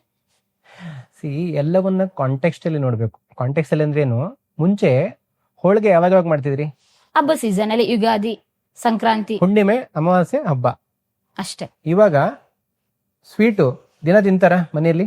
ಬೇಕಾದಾಗೆಲ್ಲ ತಿನ್ಬೋದು, ಇಷ್ಟ ಆದಾಗೆಲ್ಲ ತಿನ್ಬೋದು. That is the difference. ನಾವು ಹುಣ್ಣಿಮೆಗೆ ಅಮಾವಾಸ್ಯೆಗೆ ಹೋಳಿಗೆ ಊಟ ಮಾಡ್ತಿದ್ವಿ, ಬಾಕಿ ಟೈಮಲ್ಲಿ ಏನೂ ಮಾಡ್ತಿರಲ್ಲ. ಇವಾಗ ಹೆಂಗಾಗಿದೆ, ಎಲ್ಲರ ಹತ್ರ ಅತಿಯಾದ ದುಡ್ಡು, ಎಲ್ಲರ ಹತ್ರ ಸ್ಪೆಂಡಿಂಗ್ ಕೆಪಾಸಿಟಿ ಬಂದಾಗಿಂದ ನಾನು ಜಾಸ್ತಿ ಅರ್ನ್ ಮಾಡ್ತಿದ್ದ ಜಾಸ್ತಿ ತಿನ್ನಕ್ ನೋಡ್ತಿದ್ದೀನಿ. ತುಂಬಾ ಜನ ಎಷ್ಟ್ರ ಮಟ್ಟಿಗೆ ಹೇಳ್ತಾರೆ ಅಂದ್ರೆ, ಇವತ್ತು ನನಗೆ ಆಫರ್ ಇತ್ತು ಬಿರಿಯಾನಿ ಮೇಲೆ, ಬಂದ ಮೇಲೆ ಒಂದು ಆಫರ್ ಇತ್ತು, ಅದಕ್ಕೋಸ್ಕರ 2 ಬಿರಿಯಾನಿ ತಿಂದ್ಬಿಟ್ಟೆ ಅಂತ ನೆಕ್ಸ್ಟ್ ಡೇ ಹೊಟ್ಟೆ ಹಾಳ್ಕೊಂಡು ಬರ್ತಾರೆ. ಆಚೆ ಎಲ್ಲೋ ಆಫರ್ ಇದೆ ಅಂತ ನಾನು ತಿನ್ನಂಗ ಆಗ್ಬಿಟ್ಟಿದೆ. ಮುಂಚೆ ಕಡಿಮೆ ದುಡ್ಡು ಇರೋದ್ರಿಂದ ಏನಾಗ್ತಿತ್ತು ಅಂದ್ರೆ, ಈಗ ನಿಮ್ಮ ಅಜ್ಜಿ ತಾತಕ್ಕೆ ಹೋಗಿ ಕೇಳಿ, ಎಣ್ಣೆನ ಹೇಗೆ ಬಳಸ್ತಿದ್ರು ಅಂತ ಹೇಳ್ಬಿಟ್ಟು, ಎಣ್ಣೆನ ಚಿನ್ನ ಬಳಸ್ದಂಗ್ ಬಳಸ್ತಿದ್ರು. ಜಾಸ್ತಿ ಹಾಕಿದ್ರೆ ಸೊಸೆದರಿಗೆ ಇನ್ನೂ ಬೈತಿದ್ರು, ಯಾಕಷ್ಟು ಎಣ್ಣೆ ಹಾಕ್ತೀಯ ಅಂತ. ಯಾಕೆ? ಸಿ ಅಲ್ಲಿ ಎಲ್ಲವೂ ಲಿಮಿಟೇಷನ್ ಅಲ್ಲಿ ಇತ್ತು. ಹೀಗಾಗಿ ನನಗೆ ಬರ್ತಕ್ಕಂತ ಆರೋಗ್ಯ ಸಮಸ್ಯೆಗಳು ಲಿಮಿಟೇಷನ್ ಅಲ್ಲಿ ಇದ್ವು. ಇವಾಗ ಎಲ್ಲಾ ತಿನ್ನೋದ ಜಾಸ್ತಿ ಆದಾಗಿಂದ ಆರೋಗ್ಯ ಸಮಸ್ಯೆಗಳು ಜಾಸ್ತಿ ಆಗ್ತವೆ. ಇದು ಎಕ್ಸಾಕ್ಟ್ ಆಗಿ ರೀಸನ್ ಇದು. ಹೌದು ಸರ್, ಒಬ್ಬ ಶುಗರ್ ಪೇಷಂಟ್ ಅಲ್ಲಿ ಶುಗರ್ ಬರ್ತಾ ಇದೆ ಅಂತ ಹೇಳಿದ್ರೆ ಏನೆಲ್ಲ ಗುಣಲಕ್ಷಣಗಳನ್ನ ನಾವು ನೋಡ್ಬೋದು? ಸುಮಾರು ಅದಕ್ಕೆ ಫ್ರೀಕ್ವೆಂಟ್ ಸ್ಟಾರ್ಟಿಂಗ್ ನೋಡ್ಬೇಕು ಅಂತಂದ್ರೆ, ಒಂದು ಫ್ರೀಕ್ವೆಂಟ್ ಯೂರಿನೇಷನ್, ಪದೇ ಪದೇ ಯೂರಿನ್ ಹೋಗ್ಬೇಕು ಅಂತ ಒಂದು ಅನ್ಸುತ್ತೆ. ಅತಿಯಾಗಿ ಸುಸ್ತಾಗಕ್ಕೆ ಶುರು ಆಗ್ಬಿಡುತ್ತೆ. ಮಧ್ಯಾಹ್ನ ಆಗೋಷ್ಟೊತ್ತಿಗೆ ಈಗೇನು ಮಾಡಕ್ಕಾಗಲ್ಲ ಕೆಲಸ ಅನ್ನೋ ತರ ಒಂದು ಸುಸ್ತಾಗ್ತಾ ಹೋಗ್ತದೆ. ಇನ್ನು ಶುಗರ್ ಮಟ್ಟ ಜಾಸ್ತಿ ಆಗಿದ್ರೆ, ಏನಾದ್ರು ಗಾಯಗಳಾದ್ರೆ ಆ ಗಾಯಗಳು ಹೀಲ್ ಆಗಲ್ಲ. ಸೊ ಈ ರೀತಿ ಕೆಲವೊಂದು ಸರ್ವೇ ಸಾಮಾನ್ಯ. ಕೆಲವೊಬ್ಬರಿಗೆ ಇನ್ನೂ ಜಾಸ್ತಿ ಆದಾಗ ನಮ್ನೆಸ್, ಸೂಕ್ಷ್ಮತೆ ಕಾಯ್ಕೊಂಡಿರ್ತಾರೆ ಕಾಲಲ್ಲಿ, ಕೈಯಲ್ಲಿ, ಟಿಂಗ್ಲಿಂಗ್ ಸೆನ್ಸೇಷನ್, ಏನೋ ಕರೆಂಟ್ ಹೊಡೆದಂಗೆ ಒಂಥರ ಟಿಂಗ್ಲಿಂಗ್ ಸೆನ್ಸೇಷನ್ ಬರ್ತದೆ. ಈ ರೀತಿ ಸುಮಾರು ಸಿಂಟಮ್ಗಳು ನಾವು ನೋಡಬಹುದು ಸ್ಟಾರ್ಟಿಂಗ್. ಅಂದ್ರೆ ಎಷ್ಟು ದಿನ ಕಂಟಿನ್ಯೂ ಆದ್ರೆ ಅವರಿಗೆ ಇದೇ ರೀತಿಯಾಗಿ ನೆಗ್ಲೆಕ್ಟ್ ಮಾಡಿದ್ರೆ ಶುಗರ್ ಬರುತ್ತೆ ಅಂತ ಅನ್ಕೊಬಹುದು. ಕೆಲವೊಬ್ರು ಏನೋ ಕೆಲಸದ ಒತ್ತಡದಲ್ಲಿ ಹಿಂಗಾಗಿರ್ಬೋದು, ನಿದ್ದೆ ಇಲ್ದಲೆ ಹಿಂಗಾಗಿರ್ಬೋದು ಅಂತ ನೆಗ್ಲೆಕ್ಟ್ ಮಾಡಿದಾಗ ಅವರಿಗೆ ಶುಗರ್ ಬಂದಿದೆ ಅಥವಾ ಸಿಂಟಮ್ಸ್ ನನಗೆ ಕಾಣಿಸ್ತಾ ಇದೆ ಅಂತ ಐಡೆಂಟಿಫಿಕೇಶನ್ ಮಾಡ್ಕೊಂಡು ನಿಮ್ಮಂತವ್ರನ್ನ ಕನ್ಸಲ್ಟೇಷನ್ ಮಾಡೋದು ಹೇಗೆ? ಸಿಂಪಲ್. ಈಗ ಒಂದು you can take a chance, ಬಂದಿದೆಯೋ ಇಲ್ವಾ ಅಂತ ಚಾನ್ಸ್ ತಗೊಂಡು ಕೂತ್ಕೋಬಹುದು.